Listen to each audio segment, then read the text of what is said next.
Singmi tami amatani akoi se pop thatharak banate mitaina sida thatharak banate moina som thatharak surung dagi laikut lai dagi anthropologically mai laga yong dagi mi walaktana tawda ngasi bauda birena panba hoje khemchan panba sibaugi thakta ai ijeri ne ba irise Kaithel Express ki the author express pu jeng tabirba dombu am waktada taramna okchari Sagol Kangjai Polo haiba masana asi King Kangba Jishuna poktingai chahi lising ahumga samagi mamangda hodoki haina Guinness Book of Record thengnajai adubu akoina khangnaba even in academics Manipurgi itihasasi Nongdalairen pakhangmana 33 AD adudegi oina hongnei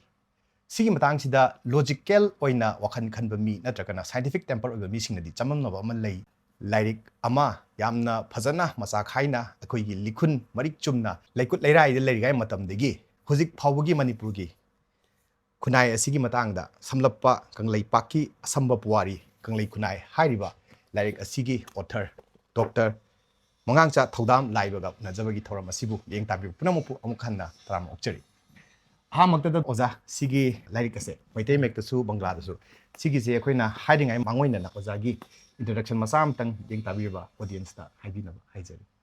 funny kainoni ai se kaino da DM college da BA honors geography da ai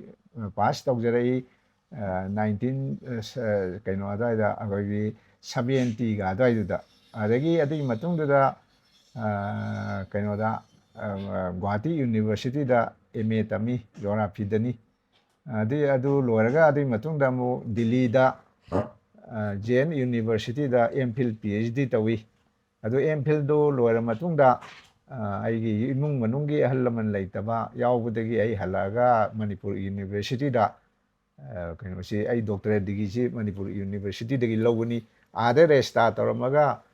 dum thola bani ai imung manunggi natai jada ba yaubudagi sumaina aigi kaino si academic career si sumai lai ai tasengmati ai geography gi chatrani geography sidi mayamna khangiduni masidi akoi economic geography historical geography commercial geography political geography mangonda loina ayamba subject se touch tawbuni ada geography sida nei sidi koi daibang mi che masini maru main is the most important part in the world laina koi pithibi malem asida kwai maru se mi ni ada madhomna sum khanjaraga aina Satra wedding degi akoi ai modern college da 1977 da gi waja oibani aduna 2016 da ai retire tawi jahi kontha hena nipu maya mai waja oirami ai 65 years surkan da we college gi de aduda retire tawi aduna 2016 da tawni adi matung da ai adi mamang da geography of Manipur na chingbala si khara dum I koi gi Board of Secondary gi reference book taga moi recommend tawbirei madugi lairik tu sum tawasida aina mayamna geography singakta pamde akoi gi history sisu akoi puari sisu akoi kanglei gi haitare akoi Manipur gi kanglei pa ki history si masi yamna kaino mayam sina pamnei geography ngakta su pamna de hai adu aina always mayam da hai se geography hai bise history inabagi masak ni geography ke history ke sidi yam mari lainai geography without history is blind harimni history without geography is deaf aina ani se mari laina bada aina mai halak da haje ada wai luri di akoina akoi Manipur University gi wajasing adagi akoi gi mayam se akoi collective oina geographical society adagi akoi historical society kaina yam semi akoi Manipur University gi makha de leiba waja singi ada akoi history je amtang ina ba hona ba ai adum yaukshalle ai geography se adum yaukshalle adu mayam se puthokpa ma ingam ngam de punna ada masi punna sum puthok ngam da sida pullaga di phabani mayam se wakhallon du pinaraga lari ama puthokpa se akoi isa isu singi ayeng tung phauda geography bo ero history gi lamdam sigi history geography khangdraga di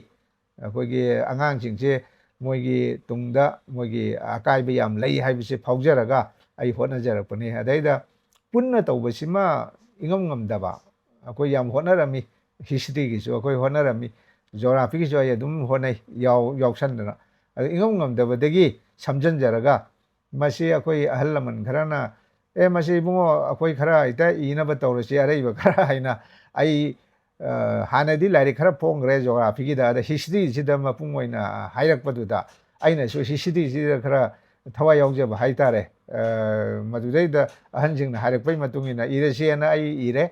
이베 야베 이래 ꯃꯆꯥꯛꯇꯨ ꯃꯌꯥꯝ ꯄꯤꯕꯤꯔꯛꯏ ꯑꯩꯈꯣꯏꯒꯤ ꯏꯆꯥ ꯏꯅꯥꯎ ꯃꯌꯥꯝ ꯑꯩ collection ꯃꯌꯥꯝ ꯇꯧꯕꯤ ꯑꯗꯩ ꯑꯩꯒꯤ ꯍꯥꯟꯅꯩ ꯀꯂꯦꯛꯁꯟ ꯑꯗꯒꯤ ꯑꯍꯜ ꯂꯃꯟꯅꯁꯨ ꯑꯗꯨꯝ ꯇꯧꯋꯤ ꯑꯗꯩ ꯑꯩꯈꯣꯏꯒꯤ ꯑꯍꯟ ꯑꯃ ꯂꯩ ꯑꯩꯈꯣꯏ ꯁ꯭ꯋꯥꯏꯗ ꯑꯩꯈꯣꯏ ꯃꯣꯏꯔꯥꯡꯊꯦꯝ ꯅꯥꯎꯗꯂꯦꯟ ꯒꯣꯝꯕ ꯍꯥꯏꯅ ꯃꯥꯁꯤ ꯑꯩꯈꯣꯏꯒꯤ ꯁꯦꯗꯨꯜ ꯇ꯭ꯔꯥꯏꯕ ꯗꯤꯃꯥꯟ ꯀꯃꯤꯇꯤꯒꯤ ꯃꯥꯁꯤ ꯚꯥꯏꯁ ꯄ꯭ꯔꯦꯁꯤꯗꯦꯟ ꯑꯣꯏꯕꯅꯤ ꯑꯗ ꯑꯩꯈꯣꯏ ꯁꯦꯗꯨꯜ ꯇ꯭ꯔꯥꯏꯕꯁꯤꯁꯦ ꯈꯔ ꯁꯨꯝ ꯂꯣꯏꯅꯕꯗꯨꯗ ꯃꯥꯅ ꯏꯕꯨꯡꯉꯣ ꯏꯗ ꯌꯥꯗꯦꯅ ꯇꯧꯕꯗ ꯁꯨꯃꯥꯏꯅ ꯇꯧꯔꯒ ꯑꯩꯈꯣꯏ ꯃꯩꯇꯩ ꯃꯌꯦꯛꯇ ꯑꯍꯥꯟꯕ ꯑꯩꯈꯣꯏꯒꯤ ꯀꯪꯂꯩꯄꯥꯛꯀꯤ ꯄꯨꯋꯥꯔꯤꯁꯦ ꯐꯣꯡꯉꯤ ꯑꯗꯨꯒꯤ ꯃꯇꯨꯡꯗ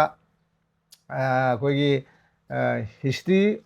ꯑꯣꯐ ꯀꯪꯂꯩꯄꯥꯛ ꯍꯥꯏꯅ ꯏꯕꯗꯨ ꯃꯌꯥꯝꯅ ꯑꯩꯈꯣꯏ ꯇ꯭ꯔꯥꯏꯕꯦꯜꯁꯤꯡ ꯑꯁꯤ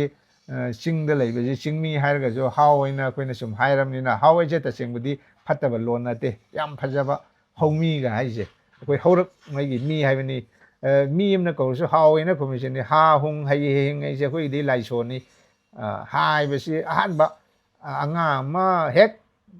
ꯃꯥꯂꯦꯝꯗ ꯂꯥꯛꯄꯗꯁꯨ ꯍꯨꯡꯉꯥ ꯍꯥꯏꯅ ꯍꯣ ꯍꯥꯏꯕ ꯍꯥꯏꯁꯦ ꯃꯁꯤ ꯑꯩꯈꯣꯏꯗꯤ ꯌꯥꯝ ꯂꯨꯕ ꯂꯥꯏꯔꯣꯟ ꯑꯣꯏꯅ ꯇꯧꯕ ꯑꯗꯩꯗ ꯃꯁꯤ ꯑꯣꯖꯥ ꯁꯨꯃꯥꯏꯅ ꯇꯧꯅ ꯀꯪꯂꯩꯄꯥꯛꯀꯤ ꯄꯨꯋꯥꯔꯤ ꯑꯁꯦ ꯃꯁꯤ ꯅꯠꯇꯕ ꯑꯩꯈꯣꯏ ꯏꯪꯂꯤꯁꯇ ꯍꯤꯁꯇ꯭ரி ꯑꯣꯐ ꯑꯩꯅ ꯀꯪꯂꯩꯄꯥꯛ ꯏꯕꯁꯦ ꯍꯥꯎ ꯃꯤꯇꯩ ꯍꯥꯎꯔꯩꯄꯥꯛ ꯀꯪꯂꯩꯄꯥꯛ ꯍꯥꯏꯅ ꯏꯔꯁꯦꯅ ꯑꯗꯨ ꯏꯔꯦ ꯐꯣꯡꯖꯈꯔꯦ ꯑꯩꯈꯣꯏ ꯀꯪꯂꯩꯄꯥꯛ ꯀꯟꯕ ꯂꯨꯞ ꯍꯥꯏꯅ ꯃꯣꯏꯅ ꯐꯣꯡꯕꯤꯕꯅꯤ ꯑꯗꯨꯒꯤ ꯃꯇꯨꯡꯗ ꯀꯃꯥꯏꯅ ꯇꯧꯒꯦꯕꯨ ꯃꯗꯨꯅꯁꯨ ꯌꯥꯔꯛꯇꯗꯅ ꯃꯌꯥꯝꯅ ꯃꯗꯨꯗꯤ ꯏꯪꯂꯤꯁꯇ ꯍꯥꯎꯁꯨ ꯃꯤꯇꯩꯁꯨ ꯂꯣꯏ ꯄꯥ ꯌꯥꯅꯕ ꯆꯤꯡꯃꯤ ꯇꯝꯃꯤꯒꯤ ꯏꯕꯅꯤ ꯑꯣꯖꯥ ꯃꯤꯇꯩꯔꯣꯟꯗ ꯃꯤꯇꯩ ꯃꯌꯦꯛꯀ ꯕꯦꯡꯒꯣꯂꯤ ꯃꯌꯦꯛꯁꯤꯗ ꯏꯌꯨ ꯍꯥꯏꯕꯗꯒꯤ ꯃꯁꯤꯒꯤ ꯀꯪꯂꯩ ꯈꯨꯟꯅꯥꯏꯁꯤꯒ ꯑꯗꯒꯤ ꯃꯁꯤ ꯃꯤꯇꯩ ꯃꯌꯦꯛꯀꯤꯁꯤꯃꯒ ꯕꯦꯡꯒꯣꯂꯤ ꯃꯌꯦꯛꯀ ꯑꯅꯤꯁꯤ ꯐꯣꯡꯉꯛꯄꯅꯤ ꯃꯁꯤꯗ ꯍꯧꯖꯤꯛ ꯂꯥꯛꯏꯕ ꯋꯥꯔꯤꯗꯤ ꯁꯤꯅꯤ ꯑꯩꯅ ꯇꯧꯖꯔꯤꯕꯁꯤ ꯀꯩꯅꯣꯅꯤ ꯂꯥꯏꯔꯤꯛꯁꯤꯒꯤ ꯁꯝꯂꯞꯄ ꯍꯥꯏꯇꯥꯔꯒꯗꯤ ꯑꯩꯈꯣꯏꯒꯤ ꯏꯕꯨꯙꯧ ꯄꯥꯈꯪꯕꯒꯤ ꯃꯃꯩꯒ ꯃꯀꯣꯛꯀ ꯑꯅꯤꯁꯦ ꯑꯍꯜ ꯂꯃꯟꯅ ꯇꯥꯛꯄꯤꯕꯩ ꯃꯇꯨꯡ ꯏꯟꯅ ꯃꯁꯤ ꯊꯥꯗꯣꯛꯅꯔꯒꯗꯤ ꯐꯠꯇꯦ ꯑꯅꯤꯁꯤ ꯁꯝꯅꯗ ꯌꯥꯗꯦ ꯍꯥꯏ ꯃꯃꯩ ꯃꯀꯣꯛ ꯁꯝꯅꯗꯕ ꯋꯥ ꯉꯥꯡꯕꯗ ꯑꯩꯅ ꯉꯁꯥꯏ ꯉꯥꯡꯈ꯭ꯔꯤꯗꯨꯒ ꯍꯣꯔꯦन ꯇꯨꯡꯗ ꯂꯥꯛꯇꯣꯏꯒ ꯑꯅꯤꯗꯣ ꯃꯥꯟꯅꯗ꯭ꯔꯒꯗꯤ ꯀꯥꯔꯟ ꯆꯠꯂꯦꯕ ꯀꯥꯔꯟ ꯆꯠꯄ ꯍꯥꯏꯅ ꯑꯩꯈꯣꯏꯒꯤ ꯃꯐꯩ ꯆꯠꯂꯦ ꯑꯗꯨꯅ ꯑꯅꯤꯁꯤ ꯃꯥꯟꯅꯗ ꯌꯥꯗꯦ ꯑꯗꯨꯅ ꯃꯁꯤꯒꯤ ꯆꯀ꯭ꯔ ꯍꯥꯏꯒꯗ꯭ꯔꯥ ꯑꯩꯈꯣꯏ ꯏꯕꯨꯙꯧ ꯄꯥꯈꯪꯕꯒꯤ ꯎꯔꯨ ꯎꯔꯨ ꯂꯩꯔꯒ ꯃꯃꯩꯒ ꯃꯀꯣꯛꯀ ꯁꯝꯅꯩꯁꯦ ꯁꯨꯝ ꯇꯧꯗꯅ ꯑꯩꯈꯣꯏ ꯄꯨꯋꯥꯔꯤꯁꯤꯗꯁꯨ ꯑꯩꯈꯣꯏ ꯀꯗꯥꯏꯗꯒꯤ ꯍꯧꯔꯛꯅꯤ ꯃꯤꯇꯩꯁꯤꯅ ꯑꯩꯈꯣꯏꯁꯤꯕꯨ ꯑꯩꯈꯣꯏ ꯖꯣꯒ꯭ꯔꯥꯐꯤ ꯌꯥꯎꯗꯗꯤ ꯍꯤꯁꯇ꯭ꯔꯤ ꯏ ꯌꯥꯗꯦꯅ ꯑꯩ ꯉꯁꯥꯏ ꯍꯥꯏꯖꯕꯗꯣ ꯑꯩꯈꯣꯏꯒꯤ ꯀꯪꯂꯩꯄꯥꯛꯁꯤꯗꯤ ꯑꯩꯈꯣꯏ ꯍꯤꯁꯇ꯭ꯔꯤꯗ ꯑꯗꯨꯝ ꯌꯥꯎꯋꯦꯕ ꯑꯩꯈꯣꯏꯒꯤ ꯃꯅꯤꯄꯨꯔꯁꯤꯗꯤ ꯑꯩꯈꯣꯏꯒꯤ ꯀꯩꯅꯣꯗ ꯑꯩꯈꯣꯏꯒꯤ ꯖꯤꯑꯣꯂꯣꯖꯤ ꯍꯥꯏꯇꯥꯔꯦ ꯑꯩꯈꯣꯏꯒꯤ ꯁꯤꯗꯩꯁꯤꯗ ꯀꯔꯤ ꯌꯥꯎꯒꯦꯕꯨ ꯃꯁꯤꯗꯤ ꯄꯥꯠꯀꯤ ꯄꯥꯠ ꯉꯥꯛꯇꯅꯦꯕ ꯀꯣꯟꯅ ꯃꯁꯤꯗꯤ ꯍꯤꯃꯥꯂꯌꯥ ꯆꯤꯡꯒꯤ ꯁꯨꯝ ꯐꯥꯎꯒꯠꯂꯛꯄꯗ ꯌꯥꯝ ꯂꯤꯔꯕ ꯃꯇꯝꯗ 35 ꯃꯤꯂꯤꯌꯟꯁꯀꯤ ꯃꯃꯥꯡꯗ ꯍꯤꯃꯥꯂꯌꯥ ꯆꯤꯡꯗꯤ ꯒꯤ ꯃꯃꯩ ꯑꯣꯏꯅ ꯍꯥꯏꯇꯥꯔꯦ ꯅꯣꯔꯠ ꯏꯁ ꯁꯤꯟꯇꯦꯛꯁ ꯍꯥꯏꯅ ꯁꯤ ꯑꯔꯨꯅꯥꯆꯜ ꯄ꯭ꯔꯗꯦꯁ ꯍꯣꯏ ꯑꯩꯈꯣꯏ ꯃꯌꯥꯝꯁꯦ ꯐꯥꯎꯒꯠꯂꯛꯄꯅꯦꯕ ꯑꯩꯈꯣꯏꯒꯤ ꯄ꯭ꯂꯥꯏꯇꯣꯁꯤꯟ ꯄꯦꯔꯣꯠꯇ ꯑꯗꯨꯃꯥꯏꯅ ꯁꯤꯗ ꯂꯣꯏ ꯌꯥꯎꯔꯦ ꯃꯗꯨ ꯑꯩ ꯖꯣꯒ꯭ꯔꯥꯐꯤꯗ ꯊꯦꯡꯅꯕꯩꯗꯣ ꯑꯗꯨ ꯐꯥꯎꯒꯠꯂꯀꯥꯟꯗ ꯀꯃꯥꯏꯅ ꯇꯧ ꯂꯩꯔꯒ ꯇꯥꯏꯕꯪ ꯃꯤꯅ ꯂꯥꯛꯏꯁꯤꯗꯤ ꯁꯤꯒꯤ ꯑꯩꯈꯣꯏꯒꯤ ꯃꯁꯤ ꯌꯥꯝ ꯁꯥꯡꯈ꯭ರೆ ꯃꯁꯤ ꯋꯥꯔꯤꯁꯦꯀꯣ ꯑꯩꯈꯣꯏꯒꯤ ꯀꯩꯅꯣ ꯇꯧꯏ ꯑꯩꯈꯣꯏꯒꯤ ꯄ꯭ꯂꯦꯠ ꯇꯦꯛꯇꯣꯅꯤꯛ ꯃꯨꯚꯃꯦꯟ ꯀꯥꯏꯅ ꯃꯁꯤ ꯀꯌꯥ ꯂꯥꯛꯈ꯭ꯔꯀꯥꯟꯗ ꯑꯩꯈꯣꯏꯁꯤ ꯆꯤꯡ ꯃꯌꯥꯝꯁꯤ ꯃꯔꯛꯇ ꯑꯩꯈꯣꯏ ꯇꯝꯄꯥꯛꯁꯦ ꯀꯃꯥꯏꯅ ꯁꯦꯝꯃꯛꯄꯒꯤ ꯐꯣꯔꯃꯦꯁꯟ ꯒꯥꯏꯁꯤ ꯂꯩꯌꯦꯕ ꯑꯗꯣ ꯍꯥꯟꯅ ꯍꯦꯛꯇ ꯑꯩꯈꯣꯏ ꯀꯩꯅꯣꯁꯦ ꯃꯤ ꯂꯩꯕ ꯌꯥꯔꯝꯄꯣꯠꯇꯦꯕ ꯆꯤꯡ ꯉꯥꯛꯇ ꯂꯩꯕ ꯆꯤꯡ ꯐꯥꯎꯒꯠꯂꯛꯄ ꯍꯤꯃꯥꯂꯌꯥ ꯆꯤꯡꯗꯒꯤ ꯅꯣꯔꯠ ꯏꯁ ꯁꯤꯟꯇꯦꯛꯁꯇꯩ ꯇꯧꯔꯒ ꯅꯥꯒꯥ ꯍꯤꯜ ꯑꯗꯩ ꯑꯔꯨꯅꯥꯆꯜꯒꯤ ꯁꯣꯝꯒꯤ ꯑꯁꯤꯅ ꯑꯔꯥꯀꯥꯟ ꯌꯣꯝꯃꯥꯐꯥꯎ ꯀꯩꯅꯣꯗ ꯕ꯭ꯔꯍ꯭ꯃꯥꯐꯥꯎ ꯆꯠꯈꯤꯗꯣꯏꯅꯤ ꯁꯤꯒꯤ ꯃꯌꯥꯝꯁꯦ ꯑꯩꯈꯣꯏ ꯃꯅꯤꯄꯨꯔꯁꯨ ꯌꯥꯎꯔꯕꯅꯤ ꯃꯁꯤ ꯐꯥꯎꯒꯠꯂꯛꯑꯀꯥꯟꯗꯨꯗ ꯀꯃꯥꯏꯅ ꯇꯧꯒꯦꯕꯨ ꯃꯗꯨꯗ ꯃꯤ ꯂꯩꯇ꯭ꯔꯤ ꯐꯥꯎꯒꯠꯂꯛꯄꯗ ꯉꯥꯏꯔꯤ ꯑꯗꯨꯅ मिलियंस कयागी ममांग फाउगलाइबनी अदु फाउगलाकांदुदैदो कमाय तौगेबो मदुनानि आइना हिस्ट्री इबदा जियोग्राफी यावदे यादे हाइजे अदुना कइनोसे अखोइगी तंपाकसे पाटकी पाट नातनेबा आइदि इसिंग मयामना फुंकतना अदेदे आर्थक्वेक ना सिंगबा कइदोबा अमा तौबदगी इरोजन सोइल इरोजन तौरकपा अमा तौ सिंगदगी पुथरकपा लैबाक मयामना फुटकलकपा खोकलकपा सुमाय तौरगा अखोइ सिंगनु लोमदा इसिंग खरा चखिबा सुम तौरगा अखोइसे तपना तपना सुम अतोंबुसे लाकपनि अदुना अहंबा मीसे कदाइदा तारके से अखोइना अंगांग ओइदा เทงนรกบสิมาตามมันตัวแอฟริกาได้มีเขาเลยนะคุยกี่โฮโมนิดให้ตาเลยคุยกี่ยงกุมบการิกุมบกี้มาไม่ยาวแต่ว่ากังบุเนี่ยคุยมีกี่มาปามพูดเช่แอฟริกาเดี๋ยวนี้เทงเนี่ยಅದು ತಶೇಂಗ್ ನಮ್ಮದು ಮಮ್ಮಂಗಿ ಲೈತಿ ಯೌಜಬನೆ ಹೌಜಿದೆ ಅನ್ನೋ ಪುಥೋರ ಅಮ್ನಿನಾ ಕಮೈ ತೋಗೆಬು ಹೌಜಿಕಿ ಆಫ್ರಿಕಾ ಅದುದಗಿ ಹೇನಲ್ಲಿ ಬಸೆ ಅಖೋಯ್ ಸೊಂದ ಲೈರಮೆ ಅಖೋಯ್ ಇಪಾಯ್ ಪುನ ಮದುದನೆ ಐನ ತಶೇಂಗ್ ನ ಅಖೋಯ್ ಕಂಗ್ಲೈ ಪಾಕಿ ವಾರಿಸೆ ಐನ ಪುಥೋರೈಸೆ ಅಖೋಯ್ಗಿ ಬ್ರಹ್ಮಾಗಿ ಅಪರ್ ಬ್ರಹ್ಮ ಸ್ವಾಯಿಸಿದ ಅಖೋಯ್ಗಿ ಕ್ರಾಶ್ ಬಿಹಾರ್ ಐನ ಪೆಲೆಂಟೋಲೊಜಿಸ್ಟ್ ನಿ ಕೈನೋಗಿ ಅಖೋಯ್ಗಿ ಆಸ್ಟ್ರೇಲಿಯಾಗಿ ಮಾನ ತೌದನ ಖೋತನ ಥಿಜಬದ 40 million 30 million की फंगे बा सोमदा अफ्रीका दा फंगे दुदी only 5 million 7 million स्वाइगी दने बा अदुदी यंगो अखोय सोमदा फंगे बा होमोनि दुदी अखोय हुजिकी ब्रह्मा अपर ब्रह्मा से कना सुनते अखोय की मतम दा अखोय की मितै की लमजे चाउरम खरपोने अखोय मेप का से लोय पिजरबने मदै दा यावरमी बा लमने अखोय की कबो वैली की आ मथक लोम थंगबदो अदो अखोय की ब्रह्मिस प्लेट हाइसे सोमदने बा अदुदे अखोय कइनोसिगा उखुलगा दुम ताइनरबने अखोय चिंग खरा अखोय करी हाइने अखोय सोमरा ट्रेक का हाय अखोयना अंगो चिंग का हाइसे मसिना दुम खाइरमने अदुना मसिदैसिदा मीसे हौरामनिना यंगो 30 million 40 million मोइदुना ओनली कइनो खतने 5 million खतने अदुदे अखोय 30 40 million से अदुगी मति गैप लेखरेबा अखोय सोमदा मी हौरबदुना मोइ पुनमंगना कहीं चाइना की राइटर कोई मासु कहीं एंथ्रोपोलॉजिस्ट को बाहर तारे असीना जिया लंपाव ने इबा हौजिकी हिस्ट्री ऑफ चाइना असीना चिंगबदसु माना मैप अमा तौदु कोई मणिपुर से दुम यावरे सर्कल लम से स्वाई मी हरपजे स्वाई जगह जिने ना हाइबदुदा कोई से ओजा मरक थनने हौजिकी क्राइस्ट बिहार हाइब्रा हौजिकदा क्राइस्ट बिहार अदुना कहीं रोंगिनी अखोई ऑस्ट्रेलिया रोंगी पैलेंटोलॉजिस्ट अखोई सिगुम्बा नैनबा हाइतारे अरीबा एंथ्रोपोलॉजिस्ट कुम्बा मोय कांगबुनिको सिगुम्बा नैनबा लैरो हौजिक ओजाना हाइबा मी अनौ फंगे हाइरिसे आइदि होमोनिड की कनोजे 30 40 मिलियन ईयर सुरबा कनो सिगी साउदर्न का हाइगदा अपर ब्रह्मा द फंगे हाइरिसे सिजे दुम फेक ओइना दुम हौजे कोई गूगल लगुम थीबे दुम फंगे अदुम गूगल दैनि आई अतै देम तनते गूगल दे लो यावरमनि सिदे लाइट हाबिसे मागी रेफरेंस लोई पिरबनी अदुदे येंगा दक्लम नंबदा लोई थोलन ओके आइने सेम बम तनते मसिदि लाइट अदुनानि आइना अखोय मियोय बाइसे कमाइ तोगे बो हान लेरंबा थियोरी से अनोबा साइंटिस्ट ने हित पुथोरेबा अखोय थाइना एटोम मसिना ख्वाइदगी पिकपने ने खलमे अदो हौजिति अमु साइंटिस्ट ना थिगलकपदि एटोम दं थुगाइरगा न्यूट्रॉन प्रोटॉन इलेक्ट्रॉन हैना अहुम दोंग थुगाइरैसिनि हेना पिकबा डायनामिक चेंज समल अदुना ngasi अखोयना पुथोइसे मसे स्टेप अमने मसिदैजु हेनबा लाखिबिए अदुबो अखोय सिदा आइना पुथोक्सरि सिदिको आइ ngasai अखोय सोमदा अमु लाक्सरगा को अखोय मणिपुर इपा इपुना अवांग कौब्रु असुपा लयाम हाइसुलाई लैमरेन जवाई खुंदा अहानबा सरिक मपान ताबा नोंथै मौ निंबायना अखोय सोमदा मी होगिमनि सिदै लोय चकिमने हाइरमिजे चुमकदौरिबा अफ्रीका ओइरमद्रे अखोयगी उखुलगा थंगनबदो उखुल स्वाय अखोयगी लम गातने अखोयजु हाइबदी अखोय मितै नोय मितै ओइरोरोयना तंपाकसिदा लब स्वायजे पाथी गोमथिदा बुबलंग थादरक नते हरिबा कोइने सिंगमिनि गाय कनासु नते अखोयगा सुरुंगदा लैकुट लैराइदा फिसेपा हाइत्रिङैदगी हाइतारेको मदगी लैमिन्नरबनेबा दगी सुम चावखलकपै मतुंगना लौ उबा हाइना मथंग मथंग कंगक्तना कंगलैपा अहानबा कंबा मोय उखुलगी लोनदसु कइनोगी तांगुनजिंगनसु मसि अहानबा कंबा मफमनि कंगलैपा जे मोय कंग मोयना कंगला हाइदसु कंबा सिदि चप मानेबा कंबा सिदि मोय मरोंगा खोय अद सिदसु यावरिमि मोयना हाइबा लाइरिक मोयना इरकबा रेफरेंस दो कंगलैपा आइसे अदुम चुममिने मोयना हौजि अखोय जे हिंदू धर्म लापदगी मांगिगा सेंगिगा अदुगा दागा इन तौगिबोने अखोयजु तपना तपना चिंगदा कुमथरगा इसिना अदुना मेरा हौचोंग बतोइसे अखोयगी तांगुनजिंगा अखोयगसे लैमिनरमबदगी अखोयना ओक थीबा लापदा ओक पोपीदा अखोयजे मनाव नुपानी हाये अखोयजे अखोय ओक पोपीसिदा हौजिदि याइंगं पोपी हाइगरेको मददिदा अखोयजे लैबा एदा ओक से अदिजे लैरमबा अदगी याबा आई हलारोय स्वाइदा याम नुंगाइरे सिदा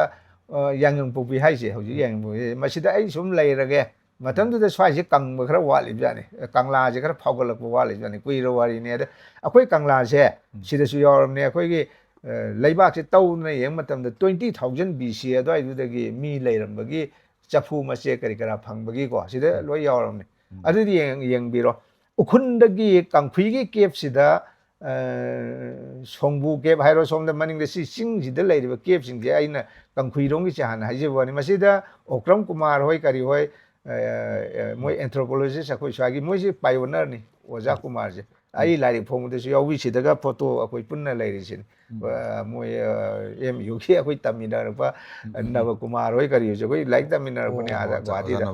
sumai da na de Wajah hoy mayam jin lai ka hu ji ki aham ba hai ki ba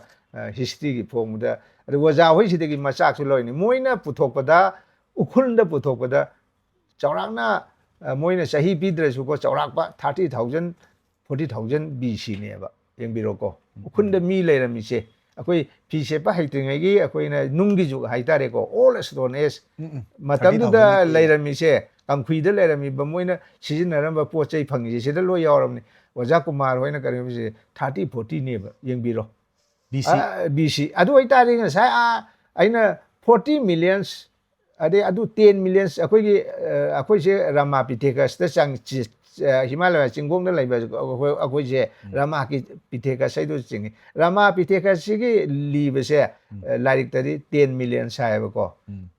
40 30 du di ayo gre ba adagi mamang ne adu adagi khara mi gi mawang da Ramapitheka sai je khara lepkhat hai phe lepa ga sat pa yang ngam pa gi ko homonit yong mati natra ba mi maksu natri ba homo sapiens na si yorak tinga gi thak amada lei ri bne ba adu Himalaya Chinghoi de khoi chwa si yoram ni ko masida lei ra mi se 10 millions ne ba adu Africa adu de 5-7 million kata ne ba moi de lei ra mi ba moi du di kai no ni Australopithecus ai Australo ai di south ai ba ni Pithecus ai di mi southern man hai ba akoi gi sena Ramapithecus ai ba ko Rama ai do moi gi Ram ga kari ga thai ni wari di lo su oiram ba ya du mai pi Ramapithecus ai moi du na Australopithecus ga sai moi di 5 to 7 million khatani adu di Africa de gi kai hengra 40 millions dai lak pa du na amu Ramapithecus ki Chinghong de Himalaya akoi leirami si mitai jing di leirami jing mane ai di angak pa ne ba akoi pai bu si lai ne je ai ma si de khal le ba aduna madu de gi khal laga adu de gi amuk Sagong Kangje si amuk Guinness World Record da koi gi kang ba de gi kangjai kang hu ai je mai maming da thon ba ne ai na taw na amu hai ra me kang wa si di kadai de le na koi thi ma tam da ma si kang po pi som da Kauru rom de gi kum thara ga lo singu hai da mai ma tam de yam chau ka le lain tho hong ning nge hai ba lai ning nge lain tho ning nge asum ba se phera nam yong ga asum arang ga se lep tana lo singu hai na kum thara ba ne ba makha da Kauru ma thak de kum thara ga aham ba kangla se Kauru ne ba akoi gi di mitai gi aham ba se adi ma thang akoi thajana bai wani ko laibo di sum thiu ga ukhun nungun da sum akoi lambudi lam nga te ni ko akoi na so hauji ki hai ri ba Upper Burma se san Plateau se koi san hai se akoi na pong hai si ne ba pong mi pong ai se pong ning thau khi khom ba ga mitai ni thau kya ba ga ma pu ga ma su ga ni lam yen na ba da kyang pau lam jaw ka bo vi li akoi thai pang nge hai si sum dau na akoi sum thiu adagi puya kaya da so pong gi khoi ri yum pham di kangla gi khoi hauji lai ri ba kangla si gi moi pi ri ba lai pham ma ya ma da ma si da lai na hai ke nak na khara mi pong ai ja akoi pung thon pong hai ton pung thon adi pong Hawaii adu da na de akoi de gi lai na ko suma mayam so khoi na moi de gi porak pani samin thangmin na isin na oi na lai rak pani akoi moi na san hai gare moi sin na ni sum san to khar ga asami ga oi ri ja sam ga si moi na san hai se khoi na di pong ai ja ju de sum do na wari sum to ga de adagi even Japanese kangbu bau da moi san lom dei lak pani China ga se loi oi de ne adu na ai si da map su ya ji na akoi som dei sum chakhar kan da Africa yo gi ba Europe yo gi America ga ngarang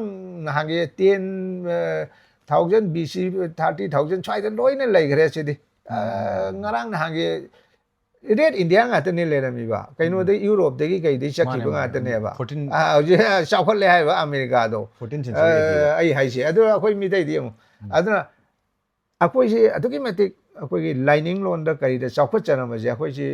อันนั้นหามาสู้กันเลยพวกอันนี้สู้กี่ใบเดียวค่อยชิงมีแต่มีมันต้องสู้ชินเอาตัวมังอีกเสียงอีกตรงนั้นว่าทุกอีเพ็กไม่เอาตัวนั้นหลักไปแต่กี้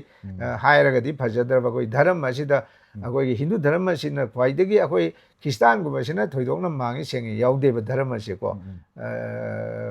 บางกันกี้อิสลามว่าสู้มวยดีอัลลาลายมแต่ตุ่มท่าจะเป็นเนี่ยพวกตัวบดีกันว่าสิสู้อิสลามสิสู้after Christ พอมาต้องเรียกว่านะค่อย Old Testament ที่ชับมันอะไรเนี่ย New Testament ชุมอันนี้ทอลกไปว่านี่มวยยุโรปลุมได้ชุม Lining จะมากันทอลกไปว่านี่เอาจริงๆอิสลามแต่บอกแต่มากันทอคเรบกว่าอันนี้หุ่มเลยคเรบว่าแกหน่วยกี้แกเอาจริงแกตรงนั้นที่มายามอิสลามที่สุดอันนี้หุ่มทอกตัวนะกว่ามายามตรงนั้นที่สิเนี่ยว่าอาชินะสมเด็จช่างอุดรกสุกว่าเด็กคริสเตียนजोอันนี้หุ่มถอยสินี่ถอยแบบค่อยๆโน้ตว่าค่อยๆNew Testament ท่าจะว่า Old Testament ท่า Roman Catholic อะไรกี้กายนะชาเบียนเดียกายอะไรนั่นก็สมัยตอนนั้นมายามเลยเลยอันนั้น lining สิ่งที่ชมตอกอยู่เนี่ยค่อยๆดีมีแต่กี่ดีค่อยเช่นนะค่อยกี่ทีรุดแล้วกันเดียวค่อยสิมูตีนิ่งอันเดียวบุกค่อยมูตีนิ่งเดียวค่อยดีอันนั้นมูตีนิ่งไม่ใช่อันนี้มันทักกี่ไลนิ่งเนี่ยอันนั้นฮินดูกี่สิเดียมูตีนิ่งมันตะกี้มันน้องชาเจเลยมันน้องชาเจเลยกันไหนพงชาเจเลยไลตะกี้ไลตะกี้โคลงกี่ไลชิโอริฮาวาการีไลชิโอริกาลิมายการีไลชิหุ่มกับตั้งนี่บรามวิชนุมเหชวรนี่งั้นมันตะกี้โคติกุนทราอุนโดยสุยาริมสมจำกันละนะฮินดูกี่ที่มวยดีSelalu pung tinda tinja pung absen ba. Aku minta ide tu mai di tahu dia ba. Aku minta ide lai je only mari kata ne ba. Aku ningi se. Lai mari se mang ama kata ne ba. Tiang ba ama pu se. Ma mangon dei loi thok pone hai. Tiang ba ma pu se. Aku ina kari hai goi bu lawai sambu pullaga balem panthau moi ba. Lutung sumbu sambu pullaga balem hai na kau ba hau ma kum ba. Lumang sambu pullaga panthau hai na kau ba hau ma. Adun ma se pi pa wei ba. อันนี้ค่อยดีปีปานิ่งเดียบยาเดียวเตียงบ้ามาพูดสิปีปาเนี่ยบ่อันนี้บางคนเด็กกี้โอ้ยกี่ลำดังเด็กกี้อิมาลัยมันเนี่ยสิทอกขี้บ่ไต้บังก็ไม่ชันอะไรกันนะอันนี้เย็ดกี่ลำดังเด็กกี้ไลน์ทอกสิทอกขี้บ่อันนี้ก็มวยกี่อร่อยบ่ได้ค่อยกี่ไลน์ทอกน่ะมีเชมกันได้ชาไลตะเรกาเชมนะไลเรมบตะเรไลเรมบีตะเรตะเรตะเรกี่คุจิงจะเชมกันได้อีบุตรปากข้างมุจิโกนะกุนจินตกปะกอรมกุนจินตกปะสิดีอิมาลัยมันเนี่ยปกเสบมาซาอัตโตมันเนี่ยไลน์ทอกกี่ดีกันโน้ยเลยมันเอาปะถอยสิ่งที่วารีไม่ยามจะคุยนั่นไลน์มุขรมวยนะไม่บ้ามได้แต่สิ่งไม่ยามจะลุยลีระกันด้วยอันนี้ว่าได้คุยที่มูตีนิ่งแต่ว่าตัวดีคุยที่เตียงว่ามาพูดจะคุบมันทำมาก็ตรงนี้มูตีชานะเดียบก็หายที่เป็นไลน์มาดีเชมูตีสุขชาติดีภาพนะคุยปุ่งต้องกับสมมติว่าเนี่ยคุยกันโน้มันก็อิมาลัยมันเนี่ยคุบมันไม่ยาบาไลน์ทอกกี่คุบยาบายุมทงคุดิ้งเดลัยดิเจ้าก็เตียงว่ามาพูดกันนะคุยอาหารแบบอุเดบยุมแต่มีว่าจัตราสวายอะไรก็ไม่นะสิทธิ์เลยมาดิมาทักแต่เลยกันเลยก็อิมาลัยมันก็ไลน์ทอกแล้วสินะเรามันก็แต่มีไว้เมื่อกี้เอาว่าคุดิ้งมาเซนโนยนี่เนี่ยยาบตัวไอ้ก๊อปปี้โดยเนี่ยสิ่งแบบวารีเลยกันเลยแต่ก็อีบุตรปากข้างมันกังลาจ้ะมีกี่ดิมาโคลายกี่ดิมาไม่นะคุยอีบุตรโวยนะมันกังลาคุดิ้งได้ปานกันเลยก็สิ่งวารีนุ่งชีบะลากมาสิสมทีมาทุกข์อุมังไลสิไอ้บ้ามเลยก็คุยอุมังไลสิที่กันโน่นนั่นทีมาสิที่เดมีกอดไอ้ดอกมีไลไอ้ดอกมวยที่มีกี่มาปกแต่เสียคุยบุตรหนาวทิ้งก็ปากข้างมาสิเลยเสียมาสิกังลาหนึ่งเท่าปาละโอ้ยนับปาละมีนี้มังงานหนึ่งเท่านี้มากี่มาติ๊กไม่ไอ้เลยแบบที่เขาสิไลพังมวยเนี่ยละลีแต่นะก็อีมาเป็นต่างกันลงแต่นะก็ที่วันนี้ไม่ยามเลยก็เลยมาดูลีเลยก็อันไม่ต้องนะอุมังไลจะหุ่มก็หุ่มผูมังงานเนี่ยบ่นุ่มจะหุ่มผูมังงานนี่นะจะฮีไม่ใช่แบบคุยดีกว่าอัฐวยเห็นขนาดตัวก็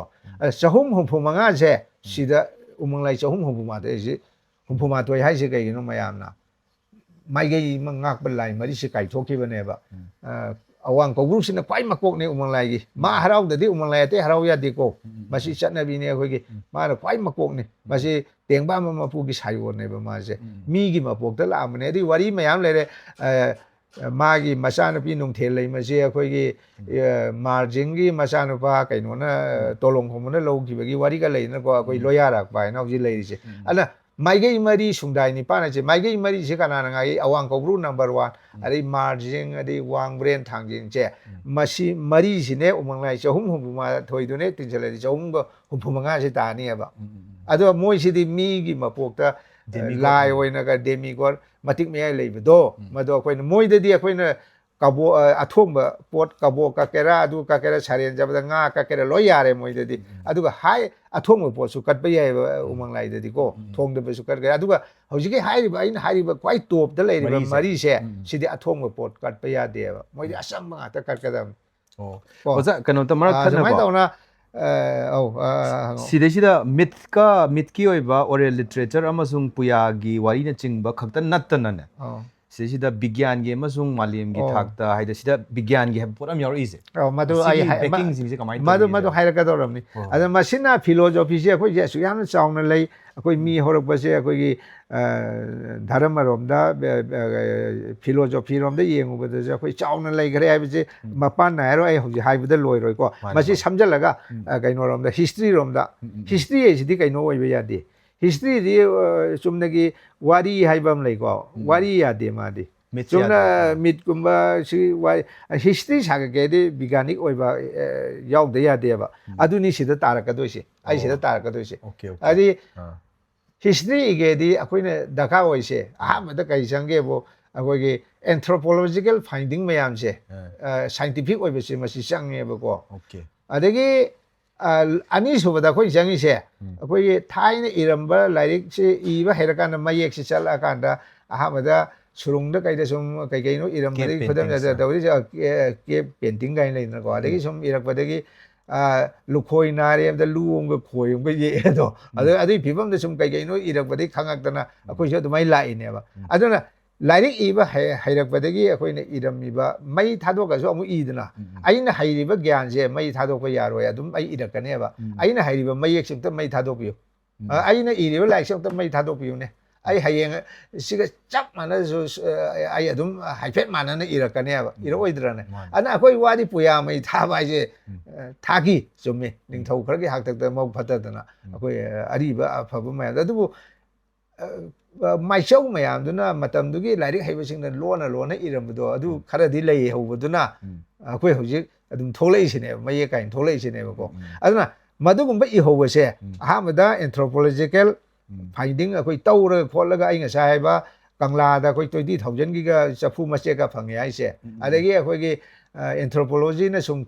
ꯈꯤꯇ ꯈꯨꯖꯤꯟꯅ ꯈꯣꯠꯂꯁꯨ ꯑꯃꯗ ꯈꯣꯠꯂꯁꯨ ꯀꯥꯡꯐꯨꯏꯗ ꯀꯩꯗ ꯑꯣꯖꯥ ꯀꯨꯃꯥꯔ ꯍꯣꯏꯅꯒ ꯆꯐꯨ ꯃꯆꯦꯠꯀ 20,000 30,000 40,000 ꯑꯗꯨꯒꯤ ꯃꯤ ꯐꯪꯉꯛꯏꯁꯦ ꯃꯤꯅ ꯁꯤꯖꯤꯟꯅꯕ ꯄꯣꯠ all ꯁ꯭ꯇꯣꯅꯦꯖꯤ ꯐꯪꯉꯛꯏꯕ ꯃꯁꯤ ꯑꯗꯒꯤ ꯑꯃꯨꯛ ꯆꯩꯊꯥꯔꯣꯟꯒꯨꯝꯕ ꯍꯥꯏꯔꯣ ꯑꯃ ꯍꯥꯏꯔꯣ ꯑꯩꯈꯣꯏ ꯂꯥꯏꯔꯤꯛ ꯄꯨꯌꯥ ꯃꯌꯥꯝ ꯂꯩꯔꯤ ꯃꯁꯤꯒꯨꯝꯕꯁꯤꯁꯨ ꯑꯩꯈꯣꯏ ꯌꯦꯡꯗ ꯌꯥꯗꯦꯕ ꯂꯣꯏꯅꯃꯛ ꯆꯨꯝꯗꯁꯨ ꯈꯔꯗꯤ ꯂꯧꯗ ꯌꯥꯗꯦꯕꯁꯦ 100% ꯅꯠꯇ꯭ꯔꯁꯨ ꯈꯔ ꯂꯧꯗ ꯌꯥꯗꯦꯀꯣ ꯑꯗꯨꯅ ꯑꯩꯈꯣই ꯂꯩꯔꯤꯁꯦ ꯀꯩꯅꯣ ꯑꯍꯥꯟꯕꯗ ꯑꯩꯈꯣꯏ ꯀꯩꯅꯣ ꯂꯩꯔꯦ ꯑꯦꯟꯊ꯭ꯔꯣꯄꯣꯂꯣꯖꯤꯀꯦꯜ ꯁꯥꯏꯟꯇꯤꯐꯤꯛ ꯑꯣꯏꯕ ꯏꯕꯤꯗꯦꯟꯁ ꯃꯌꯥꯝ ꯂꯩꯔꯦ ꯑꯗꯒꯤꯗꯤ ꯑꯩꯈꯣꯏꯒꯤ ꯁꯤꯒꯨꯝꯕ ꯂꯥꯏꯔꯤꯛ ꯂꯥꯏꯁꯨ ꯃꯌꯥꯝ ꯏꯔꯝꯃꯤꯕ ꯀꯣꯟꯅ ꯏꯔꯛꯄ ꯍꯥꯏꯇꯥꯔꯦ ꯄꯨꯌꯥ ꯍꯥꯏꯇꯥꯔꯦ ꯁꯤ ꯂꯩꯔꯦꯀꯣ ꯑꯗꯒꯤ ꯑꯍꯨꯝ ꯁꯨꯕꯗ ꯑꯍꯨꯝ ꯈꯛꯇꯪ ꯍꯥꯏꯖꯒꯦ ꯌꯥꯝꯗꯤ ꯂꯩꯌꯦꯕꯀꯣ ꯃꯄꯨꯡꯗꯤ ꯑꯍꯨꯝꯅꯦ ꯑꯍꯨꯝ ꯁꯨꯕꯗ ꯑꯩꯈꯣꯏꯒꯤ ꯐꯨꯡꯒꯥ ꯋꯥꯔꯤ ꯐꯣꯛ ꯇꯦꯜ ꯑꯗꯒꯤ ꯀꯥꯏꯅ ꯂꯩꯗꯅ ꯁꯤꯒꯨꯝꯕ ꯃꯌꯥꯝꯁꯤꯁꯨ ꯑꯩꯈꯣꯏ ꯑꯩꯅ ꯉꯁꯥꯏ ꯀꯧꯕ꯭ꯔꯨꯁꯤꯗꯤ ꯑꯩꯈꯣꯏꯒꯤ ꯑꯗꯨꯅꯤ ꯑꯗꯥꯅꯤ ꯀꯥꯏꯅ ꯑꯍꯜ ꯂꯃꯟꯅ ꯂꯤꯔꯝꯃꯤꯕ ꯑꯋꯥꯡ ꯀꯧꯕ꯭ꯔꯨ ꯑꯆꯨꯞꯄ ꯂꯩꯌꯥꯝ ꯈꯨꯟꯗꯥ ꯍꯥꯏꯕꯁꯦ ꯂꯥꯏꯔꯤꯛꯇꯁꯨ ꯌꯥꯎꯋꯤ ꯑꯗꯩ ꯋꯥꯔꯤꯗꯁꯨ ꯑꯗꯨꯝ ꯐꯨꯡꯒꯥ ꯋꯥꯔꯤꯗꯁꯨ ꯑꯗꯨꯝ ꯌꯥꯎꯋꯦꯕ ꯃꯁꯤꯁꯨ ꯑꯩꯈꯣꯏ ꯈꯔ ꯂꯧꯗꯕ ꯌꯥꯗꯦꯕ ꯑꯗꯨ ꯄꯨꯝꯅꯃꯛꯁꯦ ꯇꯧꯔꯀꯥꯟꯗ ꯑꯩ ꯂꯥꯏꯔꯤꯛꯁꯤꯗ ꯑꯩꯅ ꯑꯗꯨꯗꯤ ꯑꯩꯈꯣꯏ ꯃꯤꯇꯩꯁꯤ ꯁꯨꯝ ꯀꯨꯏꯔꯦꯁꯦ ꯉꯁꯥꯏꯒꯤ ꯈ꯭ꯔꯥꯏꯁ ꯕꯤꯍꯥꯔ ꯍꯣꯏ ꯑꯗꯒꯤ ꯀꯩꯅꯣꯅ ꯖꯤꯌꯥ ꯂꯝꯄꯥꯎ ꯍꯣꯏꯅ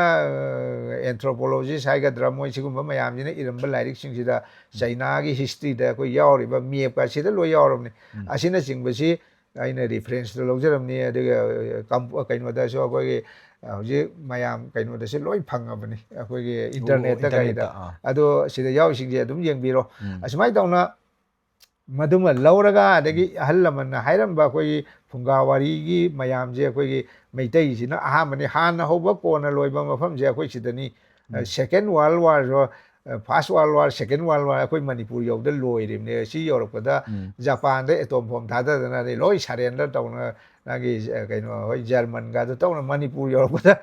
ꯖꯄꯥꯟꯗꯣ ꯃꯅꯤꯄꯨꯔ ꯌꯧꯔꯝꯃꯒ ꯑꯗꯨꯝ ꯍꯟꯈꯤꯕꯅꯦ ꯑꯗꯨ ꯃꯤ ꯈꯨꯗꯤꯡꯃꯛꯁꯦ ꯑꯩꯈꯣই ꯃꯅꯤꯄꯨꯔꯁꯦ ꯍꯥꯟꯅ ꯍꯧꯕ ꯀꯣꯟꯅ ꯍꯧꯕ ꯑꯗꯨꯅ ꯑꯔꯣꯏꯕꯁꯨ ꯃꯐꯝꯁꯨ ꯁꯤꯅꯤ ꯑꯍꯧꯕꯁꯨ ꯁꯤꯅꯤ ꯍꯥꯏꯕꯗꯨ ꯃꯁꯤꯁꯨ ꯆꯨꯝꯃꯛꯀꯗꯧꯔꯦꯕ ꯑꯩꯈꯣꯏꯒꯤ ꯀꯩꯅꯣꯁꯤ ꯃꯇꯨꯡ ꯏꯟꯅꯀꯣ ꯃꯤ ꯍꯧꯕꯁꯨ ꯑꯣꯏꯔꯝꯃꯦ ꯑꯗꯣ ꯑꯗꯩ ꯑꯦꯟꯊ꯭ꯔꯣꯄꯣꯂꯣꯖꯤꯀꯦꯜ ꯑꯣꯏꯅꯁꯨ ꯑꯩꯈꯣꯏ ꯌꯦꯡꯕꯗ ꯑꯩꯈꯣꯏ ꯇꯝꯄꯥꯛꯁꯤ ꯃꯤ ꯇꯥ ꯌꯥꯔꯄꯣꯠꯇꯦ ꯆꯤꯡꯗꯒꯤ ꯁꯨꯝ ꯀꯨꯝꯃꯛꯑ ꯀꯣꯟꯅ ꯏꯁꯤꯡ ꯀꯪꯕ ꯄꯥꯠꯀꯤ ꯄꯥꯠ ꯉꯥꯛꯇꯅꯤ ꯍꯧꯖꯤꯛ ꯐꯥꯎꯗ ꯀꯪꯗꯕ ꯄꯥꯠ ꯀꯣꯛꯊꯣꯡ ꯂꯝꯐꯦꯟ ꯐꯥꯎꯕ ꯂꯝꯐꯦꯟꯕꯨ ꯍꯧꯖꯤꯛꯇꯤ ꯄꯥꯠꯂ ꯍꯥꯏꯔꯦ ꯑꯩꯈꯣꯏ ꯑꯉꯥꯡ ꯑꯣꯏꯔꯤꯗꯗꯤ ꯄꯨꯊꯔꯝꯃꯤꯅꯦꯁꯦ ꯌꯨꯝꯒꯤ ꯌꯨꯝ ꯉꯥꯡ ꯍꯥꯏꯔꯦ ꯄꯣꯔꯣꯝ ꯄꯥꯠꯄꯨ ꯄꯥꯠꯂ ꯀꯩꯁꯥꯝ ꯄꯥꯠꯄꯨ ꯄꯥꯠꯂ ꯃꯇꯝ ꯑꯃꯗꯗꯤ ꯄꯥꯠ ꯂꯣꯏ ꯑꯣꯏꯔꯝꯃꯤꯕꯅꯦꯕ ꯑꯗꯣ ꯍꯧꯖꯤꯛꯇꯗꯤ ꯊꯥꯖꯗ꯭ꯔꯕ ꯃꯌꯥꯝꯅ ꯑꯗꯣ ꯍꯧꯔꯛꯏꯕꯁꯤꯡꯁꯤꯅ ꯁꯨꯃꯥꯏꯅ ꯇꯧꯅ ꯑꯩꯈꯣꯏꯁꯦ ꯂꯩꯈꯤꯕꯅꯤ ꯑꯗꯨꯅ ꯑꯩꯈꯣꯏꯁꯤꯗ ꯏꯇꯤꯍꯥꯁ ꯏꯕꯗ ꯈꯔ ꯃꯌꯥꯝꯁꯤꯅ ꯑꯩꯈꯣꯏ ꯑꯍꯜ ꯂꯃꯟꯅ ꯈꯤꯇꯪ ꯃꯁꯤ ꯀꯨꯞꯅ ꯅꯩꯅꯔꯝꯗꯕꯗꯒꯤ ꯑꯦꯟꯊ꯭ꯔꯣꯄꯣꯂꯣꯖꯤꯒꯤꯁꯤ ꯅꯩꯅꯔꯝꯗꯕꯗꯒꯤ ꯀꯃꯥꯏꯅ ꯇꯧꯒꯦꯕꯨ ꯑꯩꯈꯣꯏꯒꯤ ꯐꯤꯛꯁꯟꯗ ꯍꯥꯏꯒꯗ꯭ꯔꯥ ꯑꯩꯈꯣꯏ ꯃꯤꯠꯇ ꯍꯥꯏꯒꯗ꯭ꯔꯥ ꯑꯩꯈꯣꯏꯒꯤ ꯄꯨꯔꯩꯔꯣꯝꯕ ꯍꯥꯏꯁꯦ ꯂꯥꯏ ꯋꯥꯔꯤꯗ ꯌꯥꯎꯏꯀꯣ ꯃꯁꯤ ꯀꯩꯅꯣ ꯍꯤꯁꯇ꯭ꯔꯤꯁꯤ ꯋꯥꯔꯤ ꯅꯠꯇꯦꯕ ꯁꯤꯗꯤ ꯑꯩ ꯉꯁꯥꯏ ꯍꯥꯏꯈꯔꯦ ꯁꯥꯏꯟꯇꯤꯐꯤꯛ ꯑꯣꯏꯒꯗꯕꯅꯦꯅ ꯑꯗꯨꯒ ꯆꯨꯝꯅꯒꯤ ꯋꯥꯔꯤꯗꯗꯤ ꯄꯨꯔꯩꯔꯣꯝꯕꯩ ꯋꯥꯔꯤ ꯂꯩꯀꯣ ꯄꯨꯔꯩꯔꯣꯝꯕꯅ ꯅꯣꯡꯂꯨꯝ ꯑꯃ ꯃꯌꯥꯗ ꯎꯝꯃ ꯄꯣꯔꯛꯑꯦ ꯅꯨꯃꯤꯠꯇꯒꯤ ꯑꯁꯤꯒꯤ ꯅꯣꯡꯂꯨꯝꯁꯤꯅ ꯑꯩꯈꯣꯏꯒꯤ ꯌꯥꯏꯕꯤꯔꯣꯛ ꯍꯥꯏꯕ ꯃꯥꯒꯤ ꯏꯃꯥ ꯌꯥꯏꯕꯤꯔꯣꯛ ꯍꯥꯏꯁꯦ ꯁꯤꯗꯩꯁꯤꯗ ꯃꯔꯨꯝꯁꯦ ꯀꯣꯜꯍꯜꯂꯦꯌꯦ ꯀꯣꯜꯍꯜꯂꯀꯥꯟꯗ ꯑꯣꯜꯂꯛꯄ ꯃꯆꯥꯗꯣ ꯑꯗꯨꯅꯦ ꯅꯣꯡꯗꯥ ꯂꯥꯏꯔꯦꯟ ꯄꯥꯈꯪꯕꯁꯦ ꯃꯥꯅ 33 ꯑꯦꯗꯨꯗ ꯅꯤꯡꯊꯧ ꯑꯣꯏ ꯍꯥꯏꯇꯥꯔꯒꯗꯤ ꯑꯩꯈꯣꯏꯗꯣ ꯉꯁꯥꯏꯒꯤ ꯑꯦꯟꯊ꯭ꯔꯣꯄꯣꯂꯣꯖꯤꯒꯤ ꯃꯤ ꯉꯁꯥꯏ ꯍꯧꯔꯛꯄ ꯃꯌꯥꯝ ꯑꯃ ꯑꯗꯒꯤ ꯑꯩꯈꯣꯏꯅ ꯒꯤꯅꯤꯁ ꯋꯥꯔꯜ ꯔꯦꯀꯣꯔꯠꯇ ꯌꯥꯎꯔꯤꯕ 3100 BCꯗ ꯀꯥꯡꯖꯩ ꯁꯥꯟꯅꯔꯝꯃꯤ ꯀꯥꯡꯕ ꯃꯇꯝꯗꯒ ꯒꯤꯅꯤꯁꯇ ꯍꯥꯏꯔꯤꯕ ꯃꯌꯥꯝ ꯑꯃ ꯅꯤꯡꯊꯧꯔꯣꯜ ꯃꯌꯥꯝ ꯄꯥꯡꯉꯤꯕ ꯃꯉꯥꯡ ꯅꯤꯡꯊꯧ ꯂꯨꯋꯥꯡ ꯅꯤꯡꯊꯧ ꯄꯨꯟꯁꯤꯕ ꯀꯥꯏꯅ ꯃꯌꯥꯝꯗꯣ ꯂꯣꯏ ꯀꯥꯎꯊꯣꯛꯑꯝꯃꯒ ꯃꯉꯥꯡ ꯈꯛꯇꯪꯒꯤ ꯄꯨꯊꯔꯒ 33 AD ꯇꯧꯗꯣꯏ ꯃꯗꯨ ꯑꯩꯈꯣꯏꯒꯤ 33 AD ꯑꯁꯤ ꯖꯤꯁꯨ ꯈ꯭ꯔꯥꯏꯁ ꯄꯥꯡ ꯇꯤꯡꯉ ꯍꯥꯠꯄ ꯆꯍꯤꯗꯨꯅꯦꯕ ꯃꯤ ꯑꯁꯣꯝꯗꯗꯤ ꯌꯥꯝ ꯆꯥꯎꯈꯠꯈ꯭ꯔꯕꯖꯥꯠꯅꯦꯕ ꯋꯦꯁꯇꯔꯟ ꯂꯣꯝꯗꯗꯤ ꯑꯗ ꯑꯩꯈꯣꯏ ꯁꯤꯗꯅ ꯂꯥꯏꯒꯤ ꯑꯩꯈꯣꯏ ꯅꯣꯡꯂꯨꯝꯗꯒꯤ ꯂꯩꯅꯨꯡ ꯌꯥꯏꯕꯤꯔꯣꯛꯇ ꯃꯔꯨꯝ ꯀꯣꯜꯍꯜꯂꯒ ꯃꯔꯨꯝꯗꯒꯤ ꯑꯣꯜꯂꯛꯄꯗꯨꯅ ꯅꯣꯡꯗꯥ ꯂꯥꯏꯔꯦꯟ ꯄꯥꯈꯪꯕꯅ ꯏꯔꯒ ꯑꯗꯨꯗꯩ ꯁꯨꯝ ꯏꯇꯤꯍꯥꯁ ꯇꯝꯍꯧ ꯇꯥꯔꯒꯗꯤ ꯖꯤꯁꯨ ꯈ꯭ꯔꯥꯏꯁ 33 ꯃꯗꯨ ꯈꯤꯇꯪ ꯆꯨꯝꯊꯣꯛꯄ ꯍꯧꯖꯤꯛꯁꯨ BA ꯗ ꯇꯝꯃꯦꯅ ꯇꯥꯏ ꯑꯩꯈꯣꯏꯒꯤ MA ꯗ ꯀꯩꯗ ꯑꯩꯈꯣꯏꯒꯤ ꯃꯅꯤꯄꯨꯔ ꯌꯨꯅꯤꯚꯔꯁꯤꯇꯤ ꯀꯥꯡꯕꯨꯁꯤꯡꯁꯤꯅ ꯃꯁꯤ ꯈꯤꯇꯪ ꯑꯣꯖꯥꯁꯤꯡꯁꯤꯅ ꯈꯟꯕꯤꯔꯒ ꯃꯁꯤꯒꯨꯝꯕꯁꯤ ꯑꯉꯥꯡꯁꯤꯡ ꯍꯧꯔꯛꯏꯁꯤꯗ ꯑꯩꯈꯣꯏ ꯆꯤꯡꯃꯤ ꯇꯝꯃꯤꯁꯦ ꯑꯃꯠꯇꯅꯤ ꯍꯧꯖꯤꯛ ꯈꯠꯅꯔꯛꯏꯁꯦ ꯍꯧꯖꯤꯛ ꯑꯩꯈꯣꯏꯅ ꯑꯋꯥꯕ ꯇꯥꯏꯁꯦ ꯀꯩꯗꯩꯅꯣ ꯍꯥꯏꯗ ꯑꯩꯈꯣꯏ ꯍꯧꯔꯛꯐꯝꯗꯣ ꯈꯪꯉꯒꯗꯤ ꯀꯨꯀꯤꯅ ꯀꯅꯥꯅꯣ ꯀꯨꯀꯤꯒꯥꯏꯁꯦ ꯉꯔꯥꯡꯗ ꯊꯣꯟꯕꯅꯤ ꯅꯥꯒꯥꯒꯥꯏꯁꯦ ꯉꯔꯥꯡꯗ ꯊꯣꯟꯖꯕꯅꯤ ꯃꯤꯇꯩꯒꯥꯏꯁꯦ ꯉꯔꯥꯡ ꯑꯩꯈꯣꯏ ꯃꯁꯦꯟ ꯄꯨꯡꯊꯣꯟ ꯊꯣꯟꯖꯕꯩ ꯋꯥꯅꯤ ꯕ꯭ꯔꯤꯇꯤꯁꯅꯒ ꯄꯨꯡꯊꯣꯟ ꯊꯣꯟꯂꯝꯕꯩ ꯋꯥꯅꯤ ꯑꯩꯈꯣꯏ ꯑꯩ ꯃꯤꯡꯕꯨ ꯑꯩꯅ ꯊꯣꯟꯖ ꯌꯥꯄꯣꯠꯇꯦ ꯏꯄꯥꯅ ꯏꯃꯥꯅ ꯊꯣꯜꯂꯤꯁꯤ ꯁꯨꯃꯥꯏꯅ ꯃꯩ ꯎꯔꯦ ꯉꯁꯥꯏ ꯑꯩꯈꯣꯏꯁꯦ ꯁꯤꯗ ꯂꯩꯕꯗꯒꯤ ꯀꯩꯅꯣꯒꯤ ꯑꯣꯛ ꯊꯤꯕ ꯆꯠꯈꯤꯕꯗꯒꯤ ꯁꯨꯝ ꯂꯩꯔꯒꯦꯗ ꯑꯗꯨꯗꯤ ꯆꯍꯤ ꯃꯅꯨꯡꯗ ꯃꯩ ꯑꯃꯨꯛꯇꯪ ꯊꯥꯜꯂꯛꯎꯀꯣ ꯍꯥꯏꯅ ꯏꯅꯥꯎꯗꯣ ꯍꯤꯡꯉꯦꯅ ꯈꯜꯂꯒ ꯑꯩꯈꯣꯏꯁꯨ ꯆꯤꯡꯗꯒꯤ ꯀꯨꯝꯃꯛꯀꯦꯀꯣ ꯏꯌꯥꯝꯕꯒ ꯎꯅꯁꯦꯅ ꯃꯦꯔꯥ ꯍꯧꯆꯣꯡꯕꯗ ꯇꯧꯔꯦꯁꯦ ꯑꯗꯣ ꯃꯩ ꯎꯔꯦ ꯏꯅꯥꯎꯗꯣ ꯁꯤꯗ꯭ꯔꯤꯑꯅ ꯃꯩ ꯃꯣꯏꯗ ꯃꯩ ꯇꯤ ꯎꯔꯦ ꯃꯩ ꯎꯔꯦꯅ ꯍꯥꯏꯌꯦꯅ ꯃꯣꯏꯒꯤ ꯑꯩꯈꯣꯏꯒꯤ ꯇꯥꯡꯈꯨꯜ ꯃꯌꯥꯝꯅ ꯍꯥꯏꯕ ꯑꯍꯜ ꯂꯃꯟꯅ ꯍꯥꯏꯕ ꯑꯩꯈꯣꯏ ꯂꯣꯏꯅ ꯂꯧꯔꯒ ꯏꯔꯛꯏꯕꯅꯦ ꯑꯗꯨꯃꯥꯏꯅ ꯇꯧꯅ ꯃꯦꯔꯥ ꯍꯧꯆꯣꯡꯕꯗ ꯆꯤꯡꯃꯤ ꯇꯝꯃꯤ ꯎꯅꯗꯅ ꯀꯕꯨꯏ ꯈꯪꯗꯦ ꯀꯕꯨꯏꯁꯨ ꯑꯗꯨꯝ ꯆꯞ ꯃꯥꯟꯅꯩ ꯃꯣꯏꯁꯨ ꯀꯧꯕ꯭ꯔꯨꯗꯩ ꯍꯧꯔꯛꯄꯅꯦꯅ ꯑꯗꯨꯝ ꯌꯥꯎꯔꯤꯕꯅꯦ ꯃꯣꯏ ꯂꯥꯏꯔꯤꯛꯇ ꯑꯗꯣ ꯀꯕꯨꯏ ꯍꯥꯏꯗꯤ ꯑꯩꯈꯣꯏꯒꯤ ꯄꯨꯏ ꯍꯥꯏꯗꯤ ꯄꯣꯏꯊꯣꯛꯈꯤꯕ ꯍꯥꯏꯕ ꯍꯥꯏꯕꯅ ꯑꯩꯈꯣꯏꯒꯤ ꯀꯥꯎ ꯍꯥꯏꯇꯥꯔꯦ ꯑꯩꯈꯣꯏꯗꯤ ꯁꯟꯁꯦ ꯀꯥꯎꯁꯨ ꯍꯥꯏꯔꯝꯃꯦ ꯏꯪꯂꯤꯁꯀꯤ ꯀꯥꯎꯗꯣ ꯅꯠꯇꯦꯀꯣ ꯑꯩꯈꯣꯏ ꯀꯥꯎ ꯍꯥꯏꯗꯤ ꯑꯩꯈꯣꯏ ꯁꯟ ꯂꯥꯕ ꯑꯆꯧꯕꯁꯦ ꯃꯣꯏꯒꯤꯅ ꯀꯥꯎ ꯍꯥꯏꯔꯒ ꯕꯨꯂꯣꯛꯀ ꯍꯥꯏꯔꯦ ꯃꯣꯏꯗ ꯀꯥꯎ ꯍꯥꯏꯔꯒ ꯃꯣꯏꯗꯨꯒ ꯍꯥꯏꯐꯦꯠ ꯆꯥꯟꯅꯔꯨꯕꯩ ꯋꯥꯅꯤ ꯀꯥꯎ ꯐꯥꯕꯒ ꯍꯥꯏꯗꯅꯀꯣ ꯑꯗꯣ ꯁꯟ ꯁꯦꯝꯕ ꯆꯠꯈꯤꯕꯗꯒꯤ ꯁꯨꯝ ꯆꯠꯈꯤꯕꯗꯒꯤ ꯃꯅꯥꯎꯅꯨꯄꯥ ꯑꯥꯗ ꯑꯩꯈꯣꯏ ꯀꯪꯂꯩꯄꯥꯛꯁꯤꯗ ꯑꯩꯈꯣই ꯁꯤꯗ ꯀꯪꯕꯗ ꯁꯤꯗ ꯇꯥꯈꯤꯕ ꯃꯣꯏ ꯃꯅꯥꯎꯗꯨꯅꯦ ꯑꯗꯨꯅꯦꯅ ꯃꯣꯏ ꯋꯥꯔꯤꯗꯁꯨ ꯑꯗꯨꯝ ꯌꯥꯎꯕꯅꯤ ꯀꯕꯨꯏꯒꯤꯗꯁꯨ ꯑꯗꯨꯃꯥꯏꯅ ꯇꯧꯅ ꯃꯔꯤꯡꯅ ꯁꯥꯕ ꯁꯪꯕꯥꯏ ꯅꯥꯃ ꯍꯥꯝꯕ꯭ꯔꯥ ꯑꯅꯥ ꯅꯤꯡꯉꯣꯜ ꯁꯥꯡꯀꯨ ꯂꯩꯃꯗꯣ ꯑꯩꯈꯣꯏ ꯏꯕꯨꯙꯧ ꯋꯥꯡꯕꯤꯔꯦꯟꯒꯤꯗꯤ ꯇꯥꯂꯣꯏꯅꯤ ꯁꯨꯃꯥꯏꯅ ꯇꯧꯅ ꯆꯤꯡꯃꯤ ꯇꯝꯃꯤꯁꯦ ꯑꯃꯠꯇ ꯑꯣꯏꯅ ꯅꯨꯡꯁꯤꯅꯅ ꯂꯩꯔꯝꯕꯗꯣ ꯑꯣꯖꯥ ꯁꯤ ꯃꯇꯥꯡꯁꯤꯗ ꯃꯔꯛ ꯑꯃ ꯍꯥꯏꯖꯔꯛꯀꯦꯕꯀꯣ ꯃꯩꯇꯩꯁꯤꯡꯒꯤꯇ ꯅꯠꯇꯅ ꯆꯤꯡꯃꯤꯁꯤꯡꯒꯤꯁꯨ ꯃꯈꯣꯏꯒꯤ ꯑꯣꯏꯕ ꯁꯥꯒꯩ ꯁꯂꯥꯏ ꯂꯩꯔꯤ ꯍꯥꯏꯕ ꯈꯨꯗꯝꯒ ꯂꯣꯏꯅꯅ ꯅꯤꯡꯊꯤꯅ ꯎꯠꯂꯤ ꯍꯥꯏꯁꯤ ꯂꯥꯏꯔꯤꯛꯁꯤꯗ ꯃꯁꯤ ꯑꯩꯅ ꯂꯥꯏꯔꯤꯛ ꯃꯣꯏꯅ ꯐꯣꯡꯉꯛꯄ ꯂꯥꯏꯔꯤꯛ ꯃꯌꯥꯝꯗꯨ ꯑꯩꯈꯣꯏꯒꯤ ꯁꯦꯃꯤꯅꯥꯔ ꯀꯌꯥ ꯇꯧꯈ꯭ꯔꯦ ꯑꯩ ꯀꯌꯥ ꯌꯥꯎꯖꯩꯀꯣ ꯑꯗꯒꯤ ꯑꯩ ꯃꯔꯨꯞ ꯃꯄꯥꯡ ꯑꯩꯈꯣꯏꯒꯤ ꯀꯣꯂꯦꯖꯇ ꯑꯣꯖꯥ ꯑꯣꯏꯃꯤꯟꯅꯕ ꯀꯩꯗꯧꯕ ꯃꯌꯥꯝꯁꯨ ꯂꯩ ꯃꯣꯏꯅ ꯐꯣꯡꯉꯛꯄ ꯃꯣꯏꯅ ꯍꯥꯏꯔꯛꯄ ꯃꯌꯥꯝꯗꯣ ꯑꯩꯅ ꯋꯤꯠ ꯗꯣꯀꯨꯃꯦꯟ ꯐꯪꯉꯀꯥꯟꯗ ꯃꯣꯏꯁꯨ ꯁꯤꯗ ꯂꯣꯏ ꯌꯥꯎꯔꯦ ꯑꯩꯈꯣꯏꯒꯤ ꯀꯕꯨꯏꯒꯤ ꯑꯩꯈꯣꯏꯒꯤ ꯔꯣꯡꯃꯩ ꯑꯗꯒꯤ ꯀꯩ ꯍꯥꯏꯁꯦ ꯂꯤꯌꯥꯡꯃꯩꯒ ꯍꯥꯏꯁꯦ ꯃꯩ ꯇꯥꯕꯅꯦ ꯃꯣꯏꯒꯤꯅ โอ้ ꯑꯗꯒꯤ ꯀꯕꯨꯏꯒꯤꯁꯨ ꯑꯗꯒꯤ ꯇꯥꯡꯈꯨꯜꯒꯤꯁꯨ ꯂꯣꯏ ꯌꯥꯎꯔꯕꯅꯤ ꯃꯣꯏ ꯐꯣꯡꯉꯛꯄꯅꯦ ꯑꯩꯅ ꯍꯥꯞꯆꯟꯕ ꯅꯠꯇꯦ ꯑꯗꯨꯒ ꯃꯣꯏꯁꯨ ꯃꯉꯥꯡꯒ ꯑꯗꯨꯒ ꯃꯥꯟꯅꯩ ꯑꯗꯨꯒ ꯑꯗꯨꯝ ꯃꯥꯟꯅꯩ ꯀꯥꯏꯅ ꯃꯣꯏꯁꯨ ꯑꯗꯨꯝ ꯐꯣꯡꯕꯅꯦ ꯃꯣꯏꯅ ꯑꯗꯣ ꯃꯔꯛꯇ ꯑꯣꯖꯥ ꯀꯩꯅꯣ ꯅꯤꯡꯁꯤꯡꯉꯦ ꯑꯣꯖꯥꯅ ꯁꯤ ꯂꯥꯏꯔꯤꯛꯁꯤꯗ ꯌꯥꯎꯕ ꯑꯃ ꯍꯥꯏꯇꯥꯔꯦ ꯃꯅꯤꯄꯨꯔꯗ ꯈ꯭ꯔꯤꯁꯇꯤꯌꯟ ꯆꯠꯈꯤꯕꯁꯦ ꯁꯤ ꯁꯤꯒꯤ ꯃꯇꯥꯡꯁꯦ ꯍꯥꯏꯐꯦꯠꯇꯪ ꯁꯨꯝꯗꯧꯕꯅꯦ ꯃꯗꯣ ꯑꯝꯇꯪ ꯑꯩꯈꯣꯏꯅ ꯍꯥꯏꯕꯤꯌꯨꯅꯦ ꯁꯝꯂꯞꯅ ꯄꯦꯇ꯭ꯔꯤꯒꯨ ꯁꯥꯍꯦꯕꯁꯤꯅ ꯑꯩꯈꯣꯏꯅ ꯃꯅꯤꯄꯨꯔꯁꯦ ꯑꯩꯈꯣꯏ ꯕ꯭ꯔꯤꯇꯤꯁꯀ ꯃꯔꯤ ꯂꯩꯅꯔꯕ ꯃꯇꯨꯡ ꯀꯥꯏꯊꯪꯗꯀꯣ ꯀꯔꯝꯕ ꯅꯤꯡꯊꯧꯒꯤ ꯃꯇꯝꯗ ꯃꯁꯤ ꯀꯩꯅꯣꯅꯤ ꯑꯩꯈꯣꯏꯒꯤ ꯃꯥꯏꯁꯦ ꯈꯔ ꯅꯧꯔꯦ ꯑꯩꯈꯣꯏꯒꯤ ꯄꯦꯇ꯭ꯔꯤꯒꯨ ꯁꯥꯍꯦꯕꯁꯤ ꯑꯩꯈꯣꯏꯒꯤ 1891ꯒꯤ ꯃꯇꯨꯡ ꯑꯩꯈꯣꯏꯒꯤ ꯀꯩꯅꯣꯁꯦ ꯑꯩꯈꯣꯏꯒꯤ ꯑꯦꯡꯒ꯭ꯂꯣ ꯃꯅꯤꯄꯨꯔꯤ ꯋꯥꯔꯒꯁꯦ ꯁꯤ ꯂꯣꯏꯔ ꯃꯇꯨꯡ ꯆꯨꯔꯥꯆꯥꯟ ꯅꯠꯇꯦ ꯃꯗꯨ ꯁꯤꯗ ꯌꯥꯎꯔꯝꯒꯅꯤ ꯑꯩꯁꯨ ꯍꯦꯛꯇ ꯀꯩꯅꯣ ꯇꯧꯏꯀꯣ ꯅꯤꯡꯁꯤꯡꯕ ꯉꯝꯗꯦ ꯑꯩꯈꯣꯏꯒꯤ ꯃꯁꯤ ꯌꯥꯝꯗ꯭ꯔꯕꯗ ꯀꯩꯅꯣꯒꯨꯝꯕ ꯑꯣꯏꯒꯅꯤ ꯑꯩꯈꯣꯏꯒꯤ ꯆꯨꯔꯥꯆꯥꯟꯒꯤ ꯃꯃꯥꯡꯗ ꯄꯥꯜꯂꯝꯕ ꯑꯩꯈꯣꯏꯒꯤ ꯅꯤꯡꯊꯧ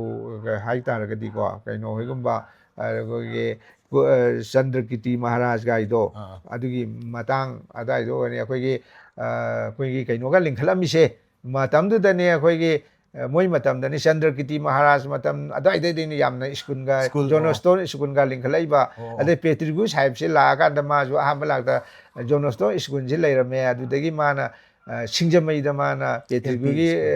ꯁ꯭ꯀꯨꯜ ꯑꯃ ꯂꯤꯡꯈꯠꯂꯛꯑꯦꯕ ꯑꯗꯣ ꯅꯨꯄꯤꯒꯤꯅꯤ ꯑꯗꯣ ꯅꯨꯄꯤ ꯇꯝꯕꯤꯅꯕ ꯀꯥꯟ ꯂꯩꯗꯅ ꯃꯇꯝꯗꯨꯗꯤ ꯂꯥꯏꯔꯤꯛ ꯇꯝꯕꯁꯤ ꯃꯥꯡꯉꯤ ꯀꯥꯏꯅ ꯇꯧꯕ ꯂꯩꯗꯅ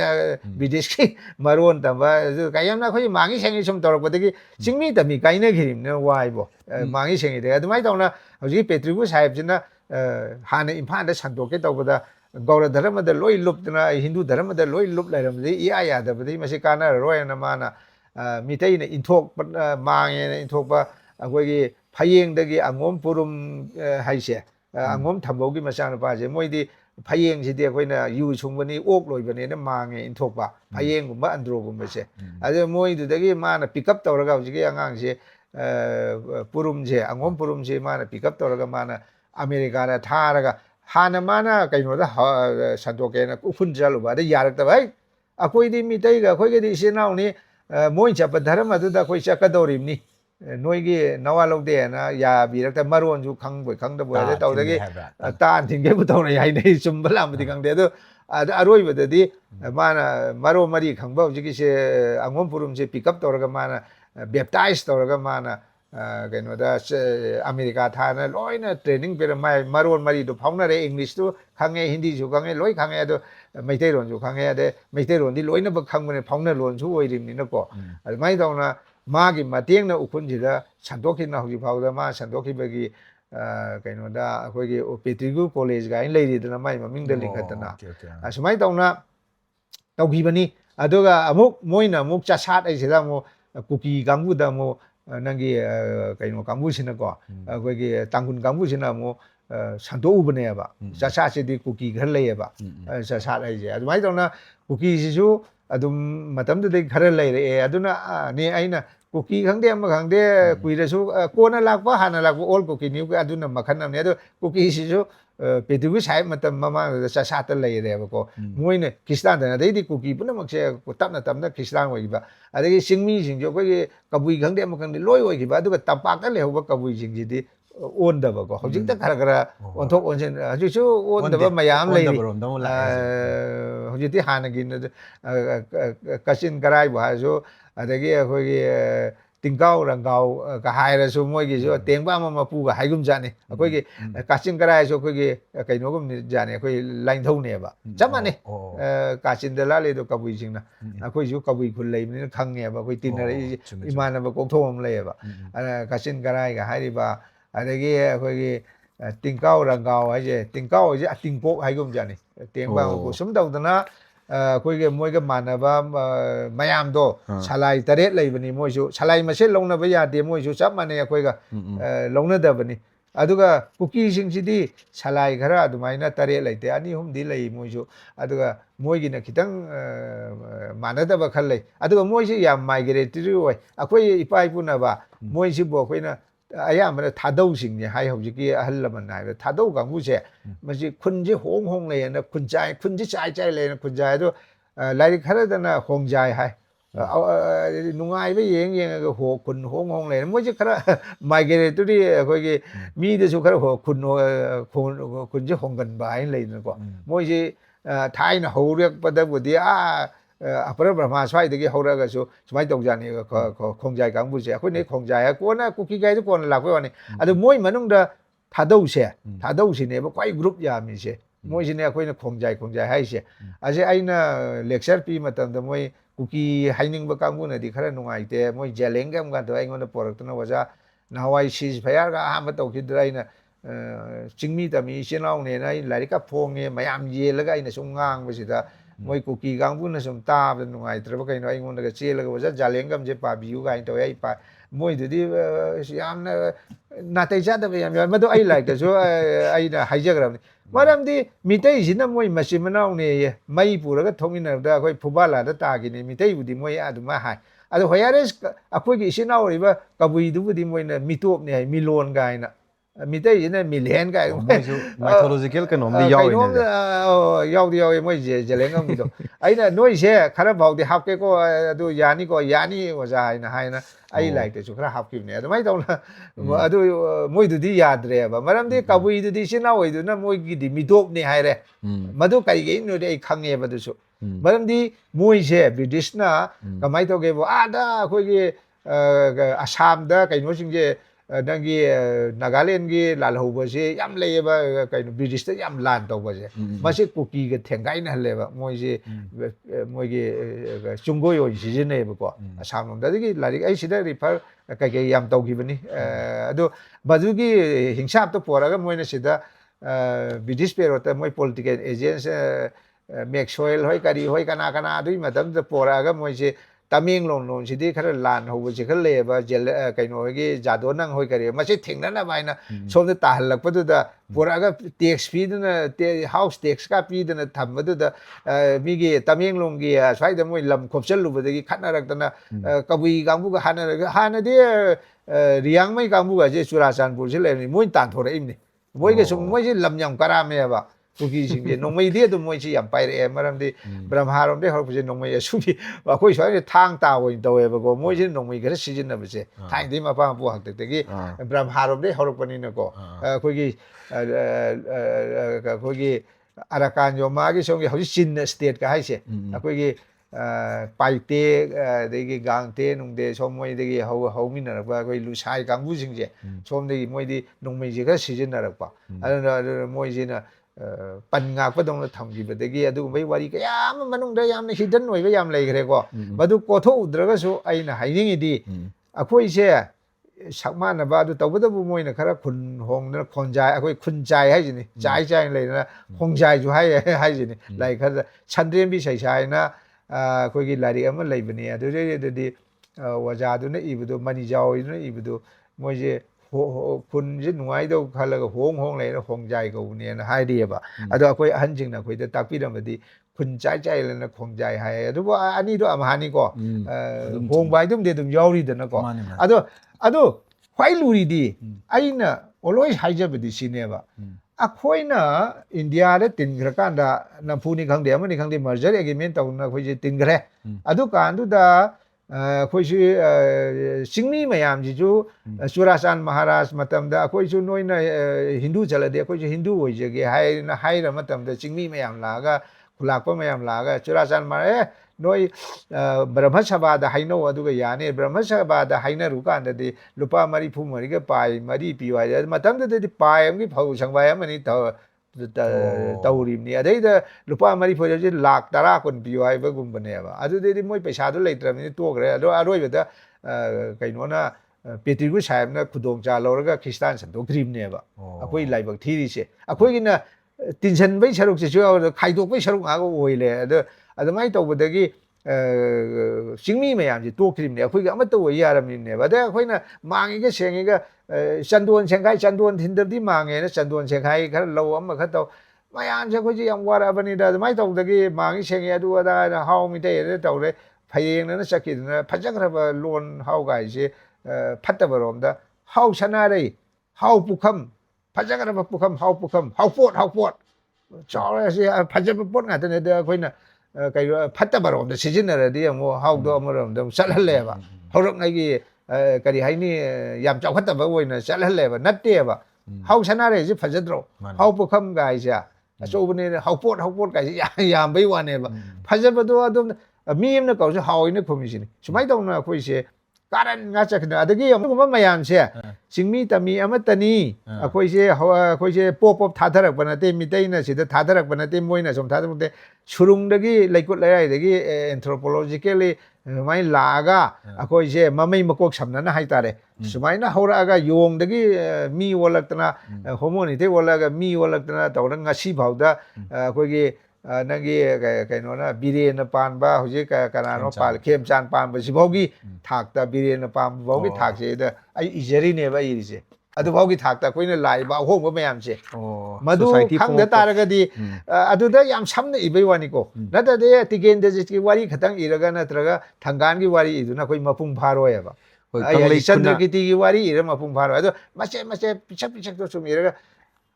มาโกกตะกี้ก็มีหัวรบตะกี้อีเรดนะก็ก็ได้ที่เขาเรียกตัวคุยกันดู geography เอานี่อีเรดนะไอ้เรื่อง geography กี่ซัมชาตรนี่นะก็แต่เรื่องอีรักปัจจุบัน history กี่ช่วยคิดถึงกันว่าตัวเจ้าแบบนี้นะก็เพราะนั้นตัวมาเชื่อมตัวตัววิรักแต่ว่าอะไรตัววิรักแต่นี่นะ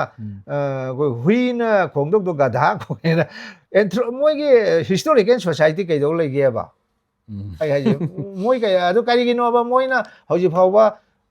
นงดาลัยเรื่องปากข้างว่าไก่หน่อยคุยกี่33 AD เด็กกี่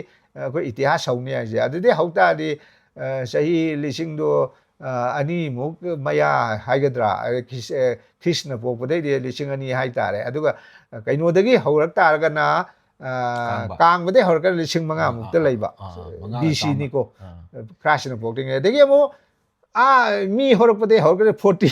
40 millions 10 millionsรามาพิเทกัสเลยด้วยชีหุ่นตัวมันก็มารักตะกี้อิติฮัสอีอาบรายนี่กังเลยวังงูลอนอะไรบะมาตำกีกังเลยคุณนายมายายอวยบะมาตำกีกังเลยคุณนายโอซานะสิกำไมตัวก็ไข่ดกปีริโนมาสิไข่ดกก็จะชมดอกวันนี้คุยกี่ฮัลลัมันขนาดน่ะคุยกี่นิ่งทาวรอนไม่ยามเช่สิกิจะฮีมาปีรีบะมวยปีตัวมันน่ะเดี๋ยวไอ้สิกะเด็กคุยกี่ใจท้ารงก็มาเมื่อกี้จะฮีปีไปช่วยยังไงท่าที่ที่เด็กปีแรกๆนะนงดาเลยเรียนปากข้างก็ปาเลยได้มาตั้งแต่คุยอยู่ตัวปกหลักปนนะบุตรจันทร์บ่าวกี้เนี่ยบ่มวยอีดิเช่นัตราไอ้ที่บุตรจันทร์มาตุ้งบ่าวกี้เข้มจานช่วยกี้บิเรนบ่าวกี้อีดิเนี่ยบ่ไอ้ที่ได้บ่าวได้ไหลบ่เอาห้องบ่มายามตัวเนี่ยอีดิสิดิว่ามาตุ้งบ่าวกี้อ่ะตัวก็ไกโนโดงใช้กี้นั่งน่ะฮู้ให้ตัวกันบ่บะมาตำไข่ด้วยโดมาดูกี่กรุ๊ปตัวสมัยไข่ด้วยบ่อันน่ะ33 AD ดูมั้ยไอ้มาดูมายาดเลยก็มาดูที่มิดเนี่ยนะอะดูกี่มามังได้ปาลัมเบสิกันน้อยที่มาทำแต่ก็ยี่ว่าจะตัวบ่มาไล่กันป่าบ่ก็หันนี่ว่าไอ้ก็ยามตีนะจะมีไล่กิดเร่ก็อะดูมานะพงกันบ่ไล่ริกเลยบ่ก็แยกสลายซุปเปอร์ไกนะก็อะนิ่งเท่าโรมายามเสดุมยอรเมแต่ไม่ดูที่มานะที่สหิดูครากันว่าตัวอย่าดูอะดูมามังได้งาชาปาปาลัมเมบ่เอาจิกี้มวยนะนงดาไลเรนปะคึมกุเสสิกิมามังเดอดิงาชาปานะนิ่งเท่าไม่วารียามยาวดีบ่ก็งาชาปาเสไลบัมถวยสินี่อะดูที่ไม่ใช่จิงาชาปาไว้ตาดิสยามสุดาวนี่ไอ้ไอ้เนี่ยเล็บเปบ่ก็มารำดีก็ได้เล็บเกบไอ้ที่เล็บชันบ่ดีนะติไอ้น่ะအခုဒီမီတေကြီးထပါရောနေတယ်မလဲပါအခုမလီယာဖန်ပန်ဆိုင်စီအခုကางဘဂီအင်းင်းထောက်ကางဘဂီမနောင်ရှင်နေဆိုမရီမတာနေပါဟိုင်ရဆူရိုက်ကောမိုင်မတမ်အဒိုင်ဒပိုကိပါမိုင်မတမ်ဒဂီအင်္ဂါကုမ်ဒမ်အင်ငင်ကုမ်ခိုင်နမိုင်မတမ်ဒဂီထီဘမ်လေပါကางဘဂီဟိုကြီးကိနဝဂီမလီယာဖန်ပန်ဆိုင်ဟိချက်နေရှေမရှိမယမ်ယာနကဲလန်ဒါဟာပီဒနာမရှိရှဟိစီမယေငယ်ပဲနကောအတွေ့ဒီกลางว่ามาทำเด็ก3000วันที่บีซีอะไรเด็กเขาเรียกคุยมีเด็กชูอะไรเด็กเขาเรียกตระหนักใช้กี่มาเลียพัมบาลชากี่สหีมันเลยตระหนักมาดูยังไงนะกว่าดูก็ยังก็มาดูเด็กมาเลียปาลักปเด็กกลางบ่อยการีหอยสิมาทำดูเด็กชมจะชมมีเด็กหนึ่งเท่าสิกันเอาไว้เวียดูดิ่งอาชาปาเสวยเลยนี่ไอ้นี่เลี้ยเปียบก็อะดิ่งอาชาปาสิเด็กชมหลักปะตาอะเด็กคุยอยู่ตรงบอกได้ที่มันอะไร ko nga sapa gi mathak tu manara roi aduga ahan jing na pyramid si jo aina mu khitang yaning dam na akhoi di kangla da mi taram je an ba kangla da akhoi je lai ki matung ni di pan thoi bi khongun da wi yaw ri ba kha ba ngan ba taram me hai da gi salai tare ma taram ma de sung hong tok na ki ben ni so hai kangla kai no da gi kum aga ko masim naung tare se adu bu amabu so wari matung ni di pan thoi bi khongun da yaw ji di kha ba ngan ba na han taram me de di amu sarang lai sang them je mu kang bu sung lai ko amabu so si da gi sum satung na gi ni na adu ai ta di kangla da mi taram je karam kan noi de 20,000 BC ji di we research finding ခရလေတယ်ပါအတူတူဒီကင်္ဂလာဒါအတူတူအဟန်ဘနင်းထောမွေးနခွေးနေပြီးစီကံလေးနင်းထောမငန်းနင်းထောရောဒီဆုံးကြီးခုမနင်းထောရောဒီမွေးရှင်ကြောင်းနာ20,000 try စီတဲ့ကြီးမိတာရမင်းမွေးစီတဲ့ချက်နေကြီးဘနီနာကောဝရုတဲ့ကုမအမနီ20,000 try ဒီအမ်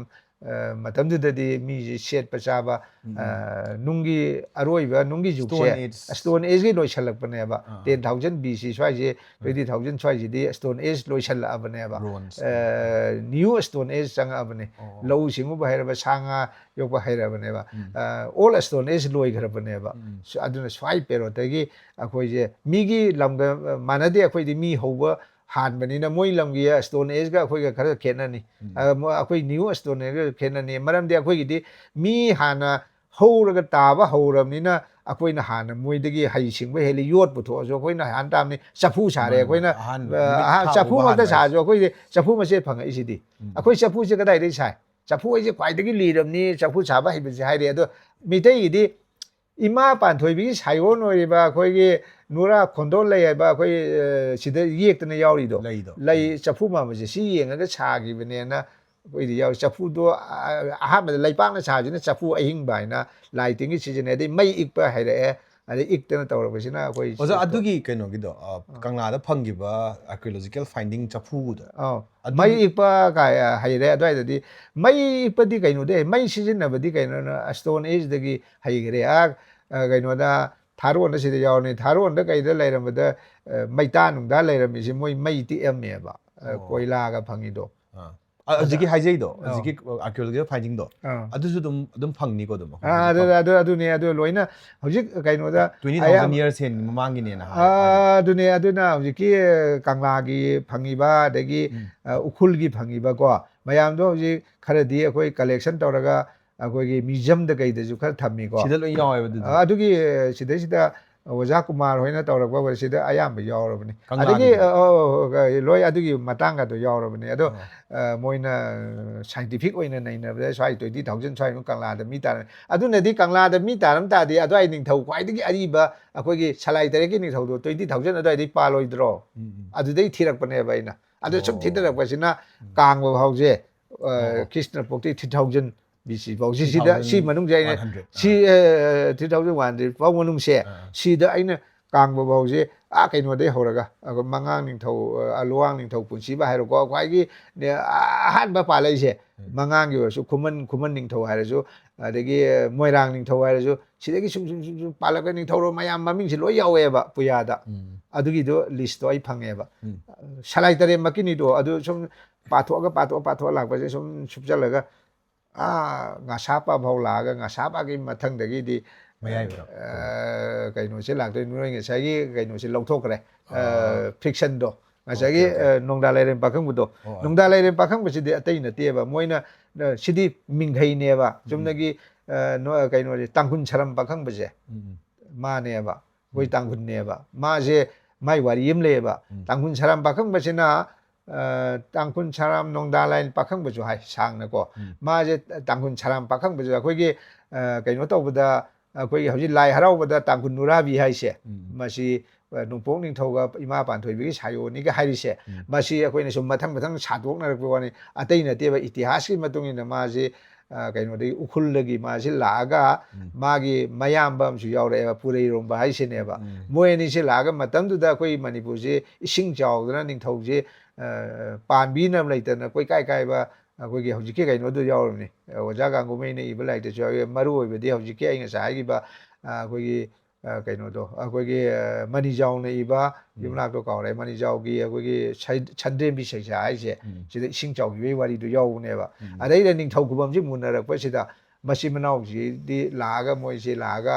ကဲနော်တော့ထုံကပါအခုကရှုံးကြီးကျုံခုလုံးဒီလာကအခုကဟိငန်းကြီးဟန်နေစင်ငိုင်းစီအစီတမွေးလိုက်ပနေပါတကယ်ဒီရှင်းမထက်တူလိုက်တကယ်ရှင်းကြီးကန်ထရကန်အမကအငမ်တန်ရကမာနငမ်ပါတန်ကွန်ချရမ်ပခန့်မနငမ်ဘဒဂီမာနဆလိုက်တရဲစေလောင်းနကွန်ချလကအဒူဒိနေမဒမာနလောင်းနကွန်ချလကဒိဒီမထန့်စီခွေရှိတဲ့လောင်းန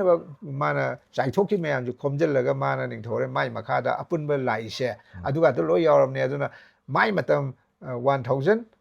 ကဲနိုကီမတမ်နေအခွေကင်းဆိုင်ကီကဲနိုကီမတုံနေအခွေကီကရီနန်ကီကောင်ဘဂီမခါတာပါလကပါဂျီကီမိုင်မနောင်းချင်းနေဟိုင်ပါအဲဂျီကဲနိုစေအခွေကီနော်ရီယာမာလီယာဖမ်ပါစာဟိစေမရှိကီမတမ်ဆွိုင်ကီပေရိုစေမရှိတဲ့ရှိတဲ့ပါလမ်ဘနင်းထောက်စီမငါကီပါလမ်ဘဒီဝီတန်ကွန်ချရမ်ပခန့်ဘာရှိနေပါတန်ကွန်နုံလာလေပခန့်ဘဂျိုဟိုင်ကောမရှိမွိနာဝနတိုင်နာဆွန်တဲ့ပုထရကကဲနိုနာနုံလုံဒဂီဝလပိုင်းတော်ကဆွန်တဲ့33 age တို့ old age မွိဝန်ထုတ်ပနေရှင်အဲ့ဟိုင်တွေ့စီနတ်တေမာဝေတော့နေအဒုနာနုံဒါလဲတဲ့ပခန့်ပိုင်းစကနာဆုနတေတန်ကွန်ချရမ်ပခန့်ဘာခွိနာ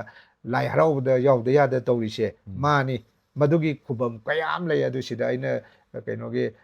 ဟွီတော့ပခန့်ဘာတန်ကွန်ဟွီတော့ပခန့်ဘကိုင်လေတန်ကွန်ချရမ်ပခန့်ဘကီမာဂီဆိုင်ဝလန်ဝန်မယမ်ဟောယူဥမန်လိုက်ဝင်းခွိလာလီနကောလိုက်ဟရောဘဒဒူရောက်တဲ့ရတဲ့ဟရှင်ဝိုင်ဘလောလေမငုံမိုင်မတမ်ဒိတဲ့ခွိမိတဲ့ရှေပွန်ချန်ဘောလေတမ်တမ်နာကျမနာရှုံမိုင်မတမ်တဲ့မရှိကြရရှုံမိုင်မတုံးတဲ့ရှုံမောတဲ့ကအဲ့ဒီအခွေကန်စီမယွန်ချီဘာဝခလုံးနမနေပူထိုရီစီပူထိုရီစီဟာနာလေရမ်ဒဘာအဲ့ဒီမိုင်မတမ်တဲ့ရှုံပွန်ချန်လာကန်တာမိတဲ့ရနဖုနိုင်မရှေမအိရှေ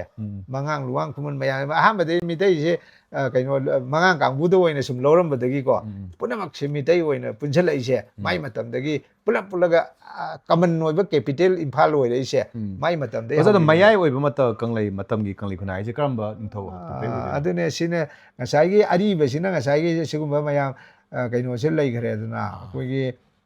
မယမ်နလမ်ဖန်တဲ့ဘဒကိုကြီးတန်ကွန်ချရမ်ပကမ်ကဲဒိုလေနာမယိုင်ဝရပစနာကိုကြီးငဆိုင်ကြီးကဲနော်ရှေကိုကြီးနန်ကြီးမငွန်တကြီးဟိုက်ပစ်လောရဲတူဒီဟိုက်ပစ်စာနာရဲပါကိုကြီးခွေယိုတုံပိုကီဆွိုင်းရှေဆွိုင်းတကြီးဝရကတော့နေပါအနုဘာရှိတဲ့နာကိုကြီးगंभीर Singh होई करी होई स्वाई के अखोई के सही तरह खुंटाक पगे करी की लाइबा अरे के ब्रिटिश नगा लौछल लाइबा दे ngasi बिरियन भावगी मतम से अरे मसी खंगगदी अहोबा अरोय बिसे खंगदे अंगांग सिंगना हौगिबदा करी हौजिना करी तुंगदा करी होइरा कदे के कोई लेपदमनेबा अदु खंगदना कोइने इता samnadana khangdramnina eta akhoi gi yekna badawna loina bak lowdana chingmi dami khaidongna khanari je chumde akhoi loina bak se laiminnar abani ning thawak te aduga india ra tiladi indiana nrc tawgera adegi ama tawgera moi makhutta hojite ning thawoi do moina oire ba mapi ma da moi tawdog do aduna moina akhoi gi swai da la loba mayam gi muthatna ba 2029 phong mon muthat ni hona ba akhoi ma sen khana ba da akhoi thuraga di akhoi madu yararoi adu sharupudi akhoi gi haurak pado khango tam thingale ko waroisin lution boina ana aroi ba di aina hainingi se aina penjade akhoi aingonde na haiba singba ko maya university da waja lairi ari maya ma research scholar lairi mayam sina khana biraga aigi laise chama lobidrsu topiyo step amtang thangjambani aina haining idi akoi asumba se fact and the figures ni dauraga akoi itihas isi adu itihas naina si aduga tungda horokpa sida koi singmi da migi wari je khangan si aduga akoi amato oiba nuksina ba se poraga punna hingminaraga ma ju hingba ai ju hingba ko ama somda chasan ji adu punna hingminana ba ko akoi nuksina na ba somda akoi itihas tambi si haibe se maje haining achumba itihas mane numit se thaina prithvi da koina khanaramine mi myam na ko numit sina prithvi da koina khanaramine adugi do prithvi na koina haina yet pami do hat po yawgin hai tari hat bai bo malian je lera mi ba fact sing je ozan so habi gre ko atom se hujikti electron neutron proton na khaidokre hai re adwaina change အမလိုက်ဟိုက်တရဟာနာ fix အဘလေရမ်ဘ knowledge စေ dynamic အွိနာ change အမလိုက်မတမတုံငင်နာဒနာစီကီဂျေ science ကီခတနတနာ history ကီမတန်းဒဇို you know ခရှိဒ fake အမဒီ findings ပြန်တော့လေရမီနာမဒွိပို့တူဆွေတိကတ်ပါယာဘဂီ avenue အမထိုလေဟိုင်ဘဒိုစီစေ like စနာကတန်း challenging ဝိနာဟိုက်တရ ozana sa high ကီပို့တူတော့ခွင် expect တော့ဒဘာယမ်နာ sensitive အဘပို့မြန်စရောက်ကြအဒူတော့မယမ်နာစီကလိုက်ချပါဘီရကန်ဒါအဒုံကြီးဝါခလွန်အဒုံရောက်ချွမေချွမ်ဒေဟိုင်ဘဒိုအဒူဝခန်ခန်နဘီကီ opportunity မဇုဖန်ဂနီဟိုင်ဘထားဇေ like စီကိကမပမ်ပီတာရဂဒီ kaitelexpress.com ဂီဒါဒုံယောဝနေကန်လိုက်ခွန် ITVO မိုက်တဲမေအမဆုံဘင်္ဂလားမေကနီအဟမ်ဘာ like အခွေ website တူဒချန်ဘကန်ဒါ welcome 10နေနစီနဘီတာရဂဒီ 10% off ဆိုလိုက်ဂနီ like စီကီမမနာ650စီဟိုင်ရဂဝဇာဘူးစီဂီဝိတဒီမမ်ဒဂီ Bidai Luxury. Thank you. Nuwaje.